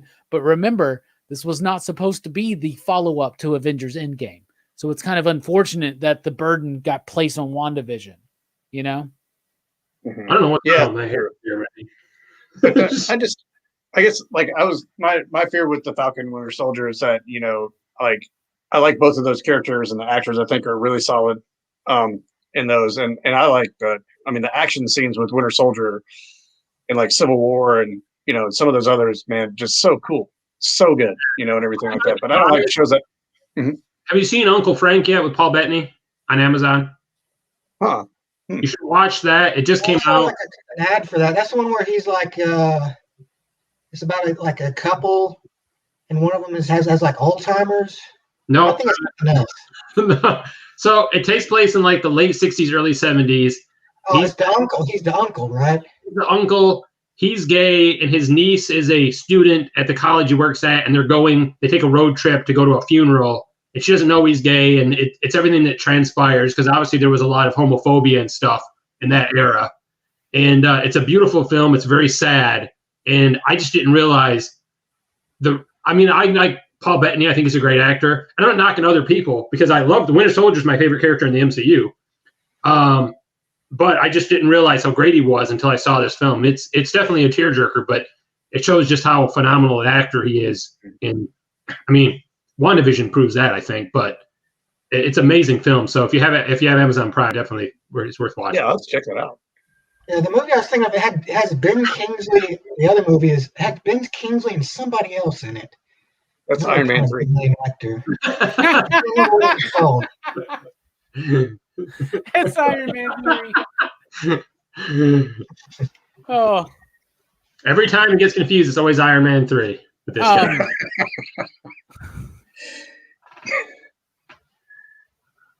I don't know where I was going. I had a segue into another topic, and then you lost me with the Iron Man 3 thing. That's what I'm here for. Yeah, thank you, Brian. Appreciate that. Welcome. I'm running on no sleep because I watched the movie to participate in a movie night thing, and I stayed up way past my bedtime, and so because you had to do the interview, then watch the movie, right? Yeah, yeah, you guys did that last night. Then you watched the movie.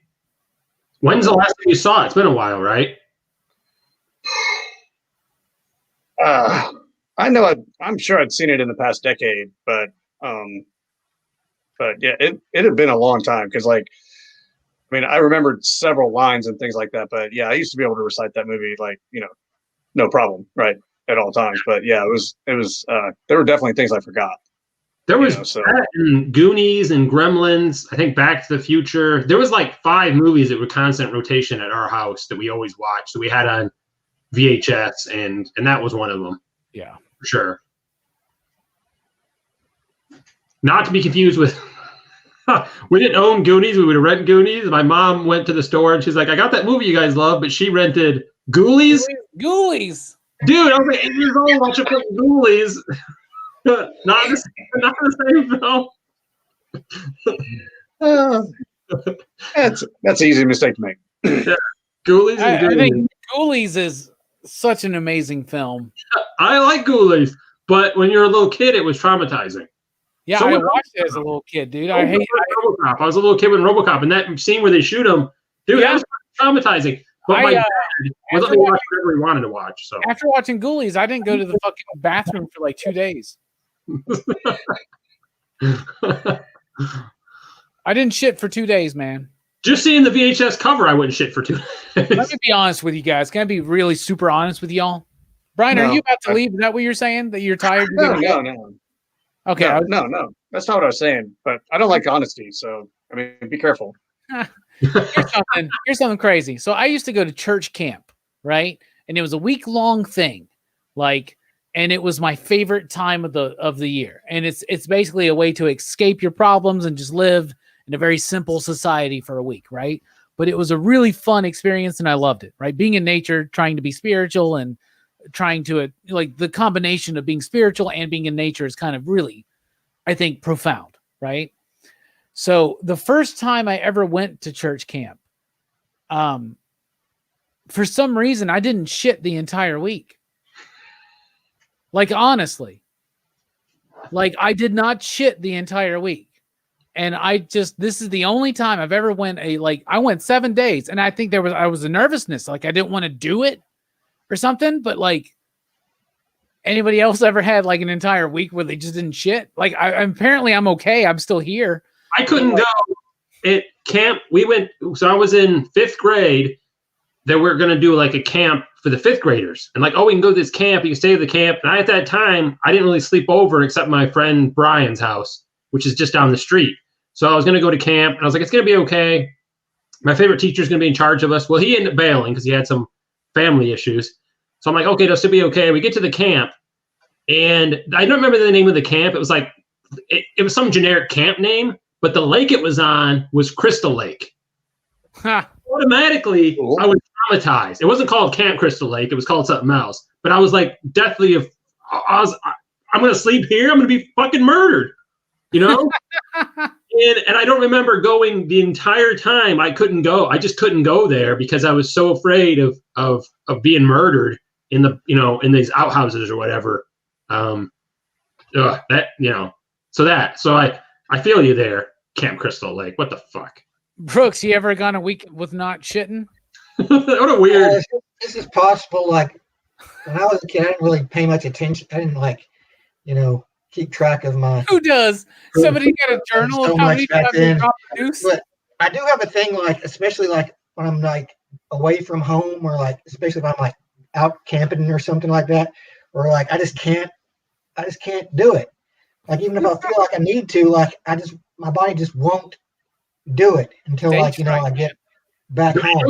Do aliens poo, Brooks? Sometimes it is difficult to eject the solid waste from my body. Ha! This is a trick. This is all a trick to see if you're an alien. Mm-hmm. Brooks, what do you want to talk about, Brooks? Oh shoot. I saw something the other day that Disney was actually planning to retcon the sequel trilogy, which was disappointing. Yeah, I saw that too, where they're going to do an alternate timeline. Is that really true, or is that a rumor? I'm not sure, but I hope they don't do that, because they don't need to give the fans that much power. Please don't give Star Wars fans that kind of power, because it's just going to backfire. It's going to backfire. As soon as you start giving them what they want, they're going to be like, Star Wars is just the same old shit now. I want to see some films spin off of those films, because I felt some characters didn't get enough. Finn, I would love to know more about Finn. Got kind of owned. Yeah, I would actually like to see more what happens with Rey. I think you save those, and how you save those is you spin off and give us some good spin-offs based on some of those characters. I think it can be salvaged. Yeah, especially seeing Finn as a stormtrooper, maybe kind of a build up to the trauma that caused him to defect. Oh yeah. Or just Finn was the most fascinating character in The Force Awakens. I would love to see him just get more story just in general. A couple of those characters, I think, deserve more. I don't think they're ever revisiting anything from the sequel. I don't think we're going to either. I think they're going to try to do Rogue Ones for the rest of what they're building. I don't know. And just leech on the Mandalorian. We'll see what happens. Honestly, it's such a big universe. I think I guess Rogue One ties in with I get that it's a big universe, but goddamn, did they just commit to a lot of content? You know what I'm saying? Like, even Mandalorian's like it's a standalone thing, and like, whoa, we're gonna tie it in. Like, fuck. No shit. Just let it breathe. Yeah. Let it be its own thing. Pretty soon, Grogu's gonna have his own show. It's gonna be like Grogu starts putting together some Beskar armor for himself. I would watch that. It's going to be an homage to the Dinosaurs sitcom. I would watch that too. Jay says Star Wars is Dune for children. I'm not familiar with Dune, actually. Yeah, me neither, man. I watched the movie a long time ago. Fear's the I Mind. watched the movie and I read the first book, but everybody was saying that everything past the first book wasn't that great, and they're not short. So I don't know. Aren't they making a new version of that? Yeah, it's making a movie. Finished, but HBO Max is like, it's coming out same day, just like we're doing these other films. And Legendary is like, whoa. So right now, Warner Brothers and Legendary are butting heads over distribution. Well, they figured it out. They worked out the deal. Oh, then or what? What? Is it coming to HBO Max? Yeah, it's still but they had to work out something, but they did work it out. Okay, good. Well, good, because I have HBO Max, and as much as I like going to the theater, it's difficult right now with some theaters being closed. Our favorite theater got torn down. Yeah. By Godzilla. That would have been better, at least. He didn't like the reviews for King of the Monsters. Yeah, Robbie doesn't like it. Ah!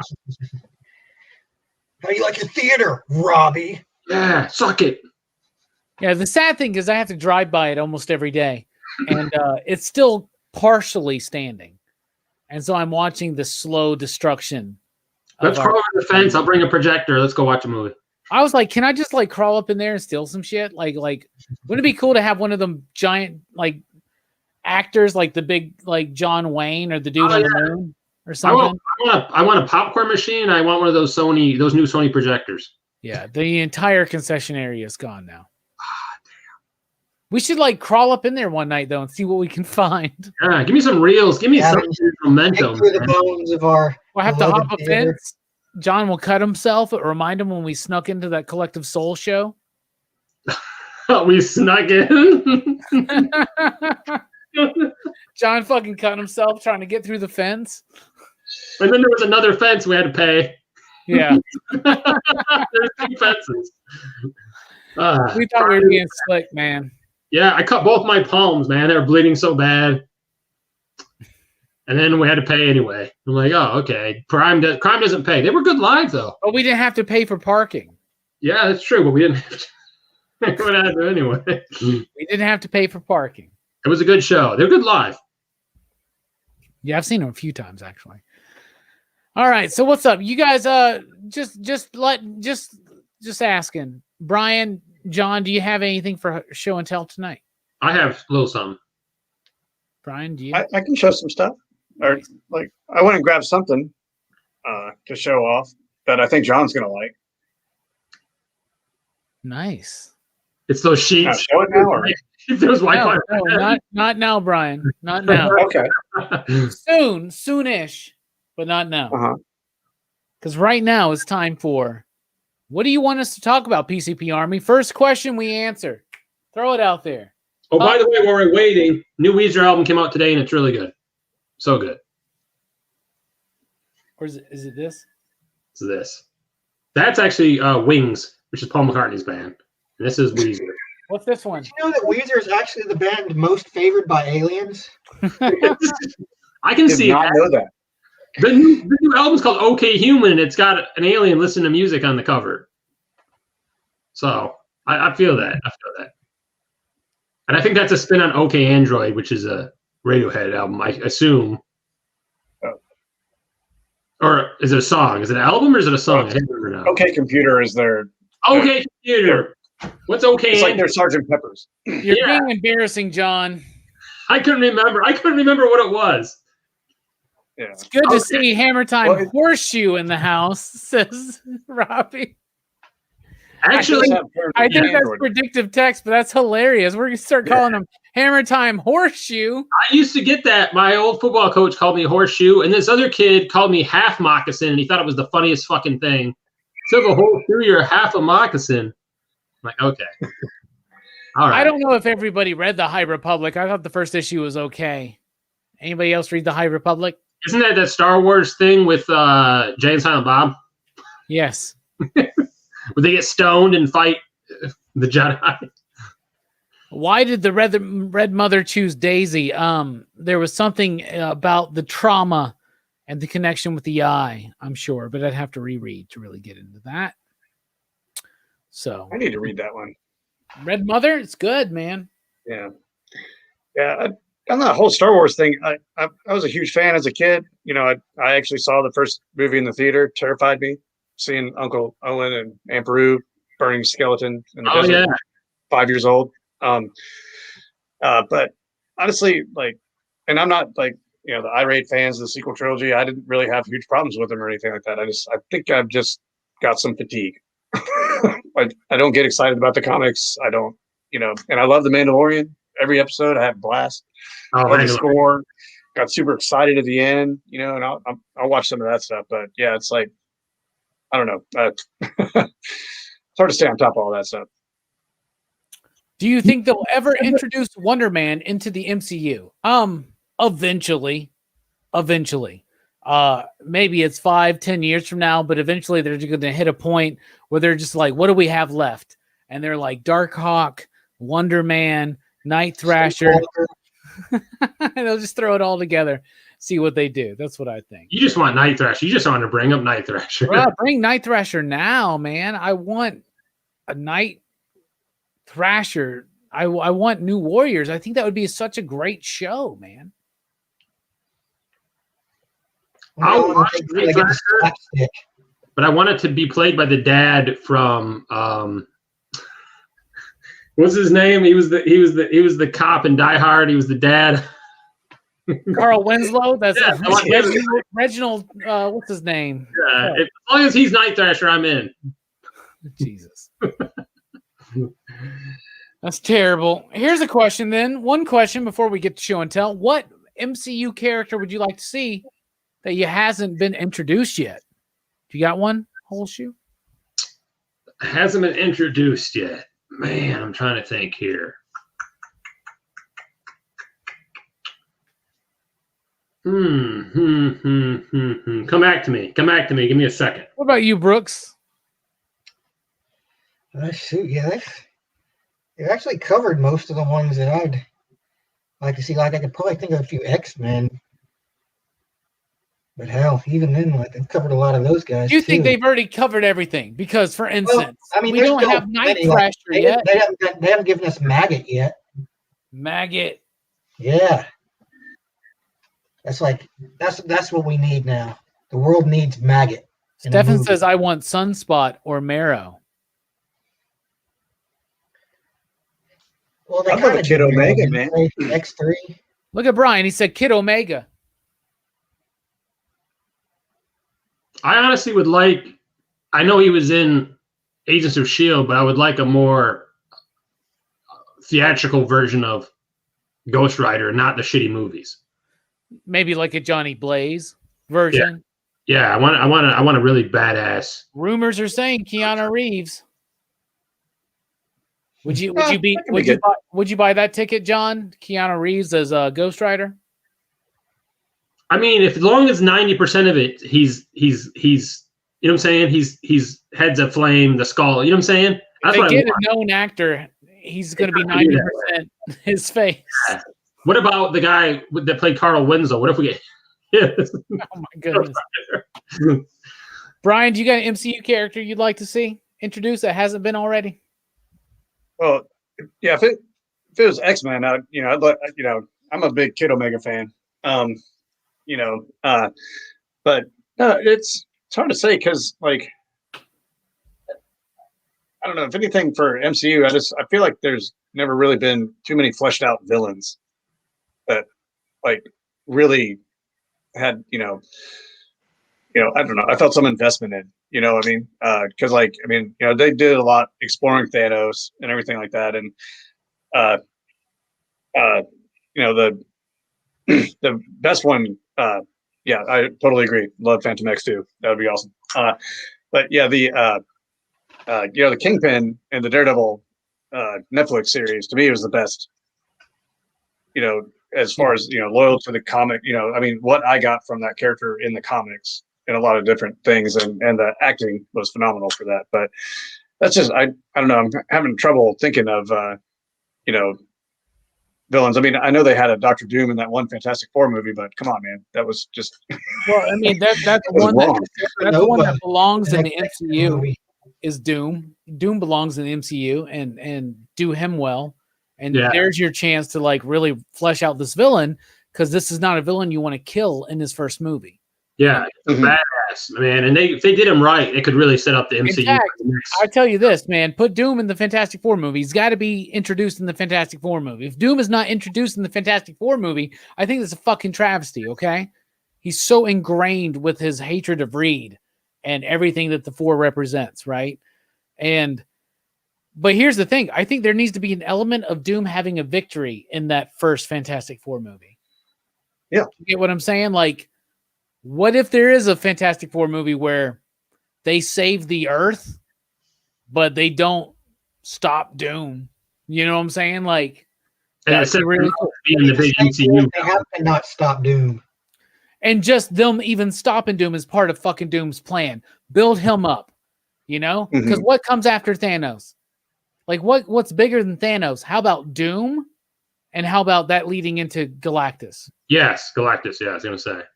So, or I'm interested to see their take on, when they bring the X-Men to the fold, their take on Magneto. I just do not want to see Doom in like an Agents of S.H.I.E.L.D. fucking cell or some shit like that, because that would never be fucking bullshit. It's like it was just a Doom bot in the cell the whole time. Yes, and they break up into little bitty pieces. Remember that? It's actually a Mark 5 chassis. Yes, the Spider-Man cartoon. Oh my goodness. We had a good question. Let's get to this. Robbie Bateman. Robbie Station. Robbie from Earth 2 says, do you guys think we'll ever get a movie from DC Black Label verse or Batman Sean Murphy verse? The Murphy verse. I think we'll get an animated film from Murphy verse, but I don't know if you'll get a cinematic live action film adapted from anything in Black Label, but you will see probably maybe a push into doing more content that could be considered Black Label. Because if you think of the DC standard superhero universe, the DCEU or whatever, right? And then it's offshoot of the Snyderverse now, like they're two different things. I don't know, whatever. But if you look at that and all the television stuff, whatever.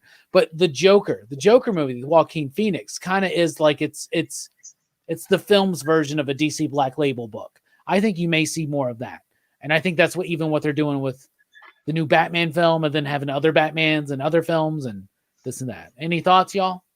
I agree. I think because of the success of the Joker, I think prior to that, they wouldn't want to venture out and do a standalone darker film. But since that was successful, I think there's a very good chance they'll do it. They just have to make sure that the audience understands this is separate from these other projects, so there's less confusion. Because I definitely could see if they do, we're doing this dark take on Superman or whatever, and they might not do it with some of their big characters. They might be like, let's look at some of these smaller characters. I think Harley would be a great one to do. Oh yeah.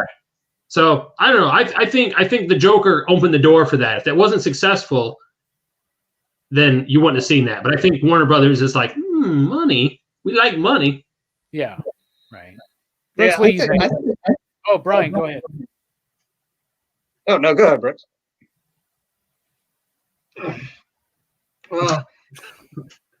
Sorry. Like I think DC should I'm glad that they're moving away from trying to do the cinematic universe stuff. Like, I think it'd be better for them to just, kind of just do their own thing, like, and make, like, kind of some more looser, like, comic book movies that maybe might tie together in some way, but, like, aren't necessarily, like, episodic like the MCU films. Like, I think the weakness in the DC cinematic universe is how they're always so far behind the MCU. And it feels like every movie they make is trying to catch up or trying to like emulate something that was successful from the MCU movies. Yeah. So like I think they're better off just telling good stories, making good movies, like taking the properties that have and giving them to creative people and just being like, no bullshit, no strings attached, just do something cool, with this character. Well, they did it with Shazam. They showed they didn't have to be. Shazam was like one of my favorite. Yeah, I really enjoyed Shazam. I think he's an underrated. Terrible third act, y'all. Terrible third act. Get over it. Get over it. He's got terrible third act. I'm not saying it was perfect. I'm saying that always happens to Mark Strong. He always ends up being the worst bad guy, and he's such a great actor. I know, right? I can see that for every film. He's so great, but he's in all these fucking films. He's the best part of the Green Lantern movie, bro. Yes, I know, and there's a shit film. Dude, I love Mark Strong though, man. Poor guy. I know, right? I think you bring it back about a lot of the DC. Go ahead, Brian. I think that third act comment you can make a lot about a lot of the DC movies. I mean, that seems to be what ruins a lot of them. But yeah, I agree with Brooks. Like I don't think they need to keep continuity as a tool for their movies and everything like that. Because honestly, like what Marvel did was incredibly impressive. But if you jump on that train too late, I mean, you're going to be lost. I mean, so I think there is something to be said about like for movies. I mean, they're movies. I mean, they're not like comic books are continuity, machines, and kind of soap opera things and things like that. That's been their selling point for decades. But the movies are different. I mean, you're trying to get a much wider audience, and everything like that. I think, doing, kind of one shot type things would be great. One thing, like, the last Wonder Woman movie that came out, there were parts about it I liked and everything like that. But, last year, Dead Earth came out. Yeah. Wonder Woman Dead Earth. And, like, if you read Wonder Woman Dead Earth, then you go watch this movie, you're kind of like, golly, man. I mean, you had this thing you could use. Wonder Woman. Well, it's just, I mean, like, there's so many better stories involving her that, easily could have been thrown out there. I mean, it's just like, I don't know. Yeah, but do you wish it, Brian? That would have been kind of too much of a downer for a Wonder Woman movie. Alistair. What's that? Alistair. Alistair. Yeah. Sorry, go ahead. That's been his thing lately. He just randomly says Alistair. I do it, but when I do it at the shop, people like recite it back to me. It's a bit. It's the thing we do. I'm trying to get everybody to do it here. So if I ever go, Alistair, I want you to be like, Alistair, because it's so ridiculous. At the end of that film, the kid is like, how do they find him so quickly? I'm right here at the edge of the woods, Father. So is Alistair the Bartha of Wonder Woman? No. Is that what they're saying? Alistair. It's about. Doesn't he go back to the? That's the thing you're gonna nitpick of all the other fucking things. They're wrong, bro. I nitpick a lot of shit, bro. That movie is ridiculous. I find that movie fascinating because it's so bad. If you like the old show, I think you'd be very happy with the movie. See, but I don't like that show, man. That's what I'm saying. If you like, I like Wonder Woman when she's like fucking Zack Snyder 300 badass, like fucking this is goddamn Themyscira kicking fucking dudes. Like, I was immediately disappointed when Max Lord didn't get his neck snapped by Wonder Woman in this film. Like, that's Wonder Woman, and they keep doing this thing where like Wonder Woman doesn't represent that. No, Wonder Woman is a warrior, man. She will do that. That's the whole fucking point. Don't erase that because of nostalgia for the 70s show that's not as good as people remember it. Sorry. I heard in the you want to see her spin if you didn't know shit about Wonder Woman's powers in this movie, you think that she can lasso swing. You don't know shit about what the actual like lasso of truth represents or means, and you think that she can just slide. I don't even understand what they're trying to do with her powers here, man. She got the Mega Man fly. I heard in the Zack Snyder cut, she ripped somebody's dick right off, and it's really bad. Yeah. I love how after the movie dropped, he like shared that picture. He's like, here's from my, he always does this. He's like, he like throws shade. He's like, oh yeah, by the way, here's my Wonder Woman holding beheaded fucking victims and shit. You're like, hell yeah, man. That's awesome. I like it. Yeah. Wonder Woman should be more hardcore. She was hardcore in the first one. Oh yeah. Know? And she still had that nobility, right? Like that's what Wonder Woman should represent. Like you don't need to like soften it just because it's Wonder Woman. Like I felt like that's what they did in the second one. They wanted to make it. They definitely were beginning with the hostage situation. That whole thing is the most like made for TV PG situation, and it's really disappointing because she's such a badass. I understand they want to go after a family, but at the same time, I don't know. By the way, them kids on that road in Egypt or whatever, they're dead. Oh. Sorry. You want to talk about coincidences? That movie has a lot of fucking coincidences. Yeah, yes, it does. That lead one scene, like they go to Egypt, by the way, they just steal a fucking jet. They can go to Egypt, and then they just happen to be driving by Max Lord. Well, yeah. I'm sorry. A pilot that flew planes in World War I knows how to fly a jet. I'm sorry. Those are not even close. And they can get through. They can get through their stealth, their radar technology because she turns it invisible. Like, yeah. What? Oh my God. Yeah. And how do they have the fuel to get there and back? Yeah, they didn't explain it. Yeah. Yeah, that was. I also had that thought. I was like, that's a little far, but okay. My biggest issue is she gets her boyfriend back and she immediately puts him in harm's way. He could have been shot in the face anytime during all that shit. And she would have killed some other dude, actually. Yeah. There's probably some other woman out there, some other dude wondering where their lover is. Yeah. Why he now has herpes. That's the weird thing. If this Dreamstone can do all this crazy shit, right? It can literally build a wall around Egypt or whatever.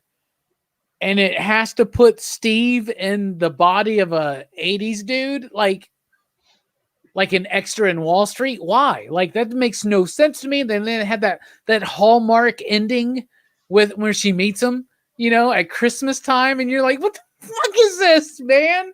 What the fuck is this? God damn it. What we're ready for is shit, man. Yeah. It's so fascinating to me. Yeah. Did you know that there was days of thought put into every decision in that movie?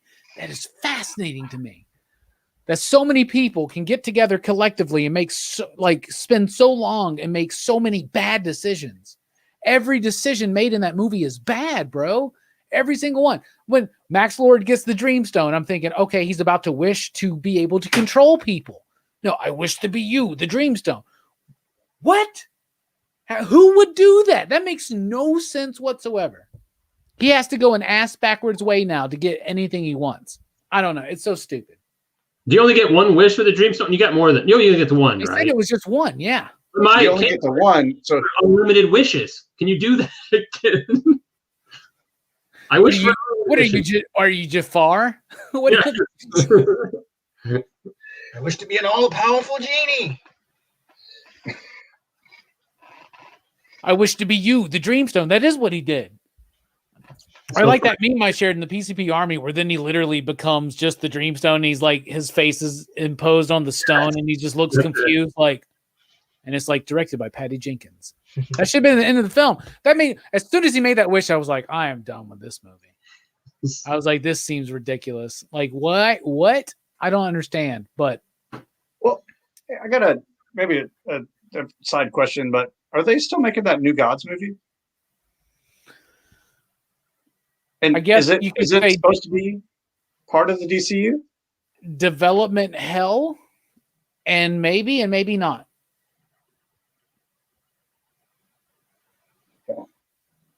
Well, maybe if I was looking forward to that. Successful, they'll dust it off, Yeah, I will see. I don't know what their plan is. It's so weird, for instance, for them. As excited as I am about the Snyder Cut, which we recently got the news that it's March 18th, and it's now not 4-hour-long episodes. It is one 4-hour-long movie. I'm very excited to see that, but it's very perplexing to me that Warner Brothers spent the money to do this. 4 hours? The first time around. This movie came out originally, what, like 17? Mm-hmm. It's like 4 years ago this movie came out, and they spent like more money for Zack Snyder. Now I appreciate that, and I think that's dope, but like, and I'm excited to see it, but is that not wild? I feel like they do not know what the hell they're doing. I think it's a combination of them realizing they fucked up, and then B, and this is a big part of it, they've got so much faith in HBO Max being their big money maker that they think before COVID and before we announced all these other films are going to go straight to HBO Max, that was one of their big things, remember? That was like their only big thing. Yeah. They've got so much invested in HBO Max that this has got to be it for them, and they think the future really is streaming. And so they're willing to throw big money at it. Because you look at what Netflix spends now on their own properties, so they don't have to license shit. And it's HBO's answer to this, or Warner Brothers' answer to this. Oh, nobody's giving their producer situation where they're intentionally trying to fail. DC, you think? I don't think it's that. But I think really they're just going to dump tons of money because they think there's going to be a payoff for HBO Max. And there might be.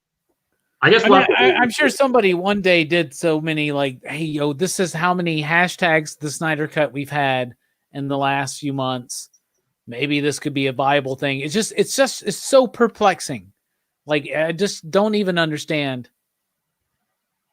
I'm just surprised it's come out the same month as Godzilla, because I think either of those films, the Snyder Cut or Godzilla, would bring subscribers in, and then both come out the same month.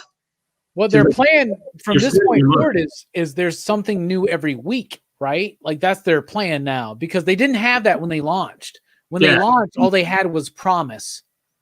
You know, we got Friends, and we got Looney Tunes, and we promise that we're doing these other things.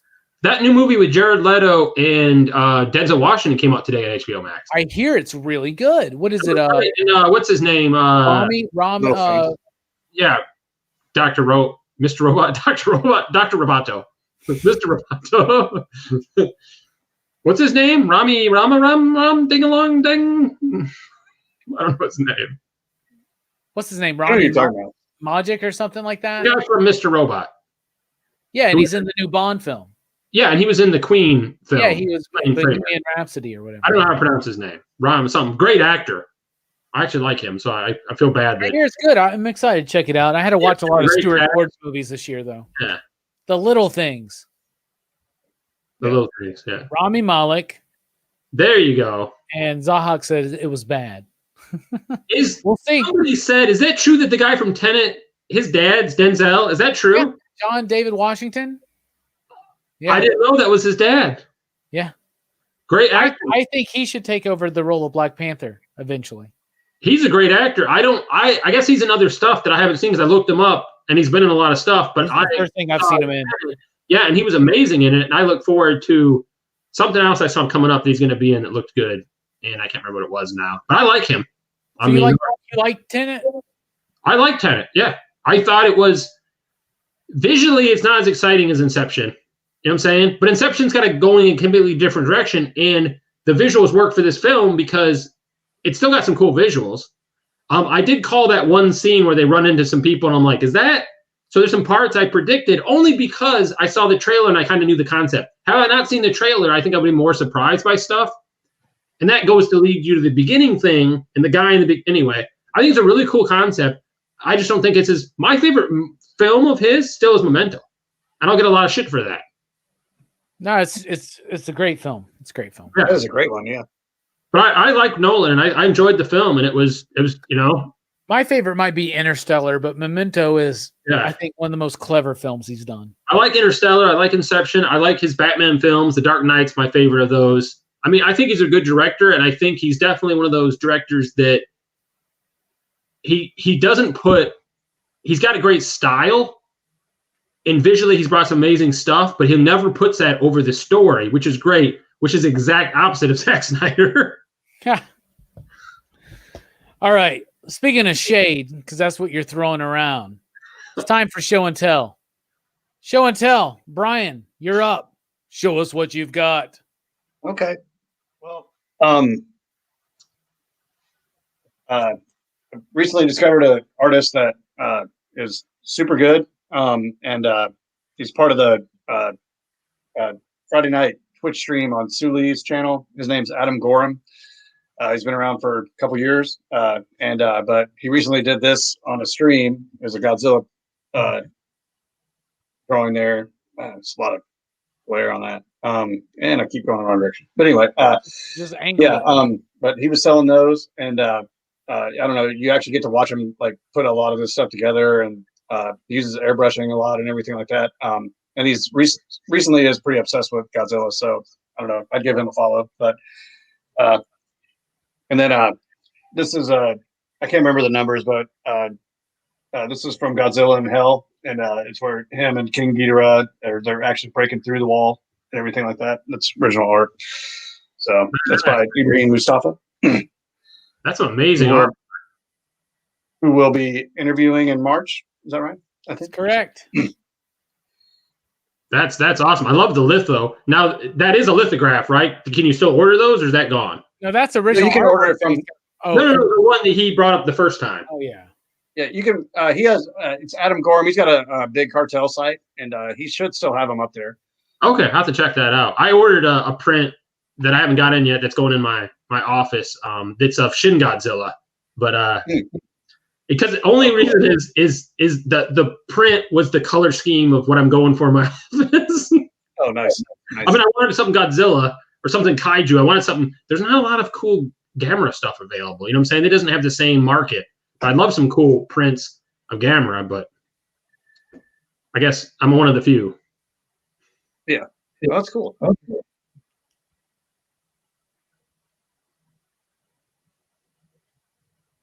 What's going on? Robbie? Is he pretending to be frozen? I don't know. I think he's fake. I think he's wobbling a little bit. Yeah. I think he's pretending. He might be sleeping. When he was my roommate, we had this issue where he would fall asleep in the kitchen and walk around naked. Right. John, show and tell. You're up. Show us what you got. This week, so I have the Miller Creek Gamera set, and I wanted to get the new set that Arrow put out. I missed it. It was a limited run, but then they released them as a double box set, one for each era, and so I did pick those up. The there we go, and you put them together. You got the whole picture of a Gamera. So they're nice sets. I do like that when you bought them individually, they're individually sleeved. Those are all Gamera movies? Yes, and it's all of this. So, and they're awesome. They weren't cheap, but there's a lot of extra content. In the picture qualities, the initially I'm like, I got the Miller Creek stuff. I don't need, but they did such a good job with all the extra content, and it's just great. If you're a Gamera fan, I mean, or a kaiju fan, I mean, he's probably the biggest name behind, Godzilla, and obviously he's never had the success of Godzilla. I mean, hell, the picture company went under. But the guy that directed the newer Gamera films is actually directing a new Ultraman, the Shin Ultraman that's coming out. Oh, and because I got those, I was feeling kind of Gamera-y, so I got a little Bandai. Nice. I already have a Godzilla and a Mecha Godzilla from this same line, and so I'm happy they released a Gamera that's the same size, and so they can duke it out. So that's dope. He's adorable. That's awesome. He's not to scale. He's actually much bigger than this in real life. True. I was disappointed when he came in this little box. I'm like, this isn't to scale. Fucking Amazon. No wonder it was so cheap. Yeah. Speaking of cheap. Yeah. Brooks, show and tell, you're up. Show us what you've got. Keep your pants on, Brooks. I figured I'd show off this. Like I don't have any new stuff this week, but I figured. Good for you, young man. Good for you, young man. I haven't shown him yet. and I think he's kind of like the Jack Burton of Masters of the Universe. Yeah, he's from that Gray Skull line or whatever, right? Yeah, he was basically an unreleased figure that Super 7 did. This is Yeah. Hero. And his magical staff. Like, this figure is actually really cool though, because like it has the shiny gold armor, it has the flowing red cape, and the cool staff with the little green stone in it. Also, they also did Eldor, who is just like an old dude in a hoodie, and he comes with a book. So he's like significantly less awesome than Hero. Like, oh, cool. It's an old guy in a hoodie, and he has his book that he puts stickers in. Yeah, you can change the picture in the book at least, right? Yeah, I guess. Yeah, dude, you gotta admit, if you were 7 years old, you think that was bad. Yeah, like a kid me would probably be like, "Oh, awesome!" Finally, like, old me is like, "It's just some old dude in a hoodie." That looks like a He-Man version of Obi-Wan, dude. That's badass. Yeah, I thought he looked like Last Jedi Luke Skywalker. Just sucking off the teat of whatever. Yeah, drinking that blue milk. He got all buff. But another thing, I kind of pull these out because, you know, the Chinese theme of the movie. Nice. Like, I got my original Dragon Ball issues. Hell yeah. Like the first book. Because, like, I don't know if this is common knowledge, but it's actually based off of a Chinese fairy tale called Journey into the West. And, like, the first Dragon Ball story kind of adheres closely to that story. But yeah, they used to actually put Dragon Ball out in comic book form at first. That's I used to make fun of you for buying it. Like these comics actually got me back into buying comic books, though. Who is the publisher? Is it okay? So they adapted it for the American audience, or is this one that was especially for the American audience? Like this is a recycled manga, or is this one specifically made for the U.S. audience? No, this is like the original manga translated. Oh, okay. And like they even like that's cool. They do them like backwards. You know, the book is backwards kind of. Okay, so it still is backwards when you read it like a regular manga. Yeah. Okay, but it's translated in English. Yeah, it's great. It's like the first time I got to read like that kind of history of Goku that I was fascinated with back then. But my last thing, I kind of like, I've been trying to like flex my drawing muscles. Oh. So like I did some drawings. It's like, bruh. Wow, that's awesome. Yeah, I thought it turned out pretty good. And I also did a She-Ra too. Cool. Power. Very cool. Bruh. Look at the detail on that sword. That's awesome. That's kind of what I've been doing great. lately. I was like every night I'm kind of working on like doing like kind of these portraits of random characters, and like I use my figures to you know like give me a reference to what the details are on them. Yeah. Yeah, like I've really gotten back into drawing now. So like I'm That's trying to keep it up, trying to like keep my drawing hand exercised. Bro, I'm gonna give you a ever wondered toy. what my drawing style looked like? I'm gonna commission a drawing. I'm gonna give you a toy. I'll figure out which one. Cool. I want you to do something for me. That's awesome, Brooks. I think you won. Damn it. I should have went to you last. Me, show and tell. What do I got? Okay. So my pick of the week, not this last week, but the week before, was I Breathed a Body, #1.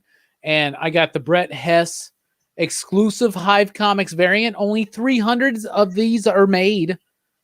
And Brett Hess is a member of the PCP Army, so I had to get that. Love this cover. Look at that, y'all. That's a cool cover. It's beautiful. Like I said, only 300. That's great. So, really cool. Released just this week, the new Arrow edition of Southland Tales. So, I didn't know they did a Southland Tales. Awesome. Yeah, they did a Southland Tales. Not only that, but it has the theatrical version that we've all seen, but it has the can cut that got the standing ovation at the Cannes Film Festival. So it's got both versions of the film and lots of extra features. Is the Snyder cut on there as well? No, but the Argento cut is. Well, that's really impressive. Next up, I got a pop, even though I'm out of pops. I keep saying I'm out of pops, but apparently I'm not. Look, again, Officer Mac. Delicious. So I'm going to open this one up because I got Mayor McCheese. So I had to get. Tell me it smells like onions and cheese. I couldn't have those pops because I try to eat them all the time. Bruh, I haven't had McDonald's in a couple months, but I bet it's going to happen soon. But yeah, dude, look how badass that is. I used to play in the, back in the 80s when McDonald's had the play sets. You crawl in him. You could crawl into him, and it was a jail. Yeah, it was a jail. It was a jail. So Officer Mac taking over Grayskull with Apocalypse there. The team up you never expected coming. I do want to show off my Amazing Spider-Man 375 signed by the artist Mark Bagley. Oh, nice. That's such an iconic cover, man. With your dancing. Yeah, right? And Mark was the coolest guy. And I got one more thing to show off, and I am super, super stoked to get this, y'all. Because I love my 90s toys, right? And I love my 90s superheroes. And I love sports. That's a Michael Jordan starting lineup, 1993 edition. Look at that. I never heard of that guy. He's a basketball guy, right? I think it's pretty dope. I got this super cheap. It's a little damaged, obviously, but more valuable than it was a little bit more than I wanted to pay for it. But dude, I got a Michael Jordan starting lineup on card. Dude, the starting lineup was like the definitive sports. Dude, I love him. I want that Karl Malone right there now. See him in his jumpsuit right there. Oh, nice. I want that Karl Malone.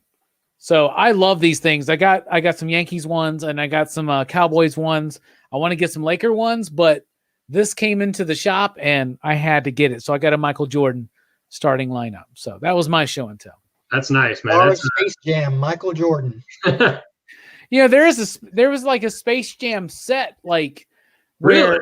Yeah, it was like him and it was a triple pack, and it was him and his like practice basketball. So it was a basketball version, a baseball version, because he's playing baseball in that movie, if you remember, right?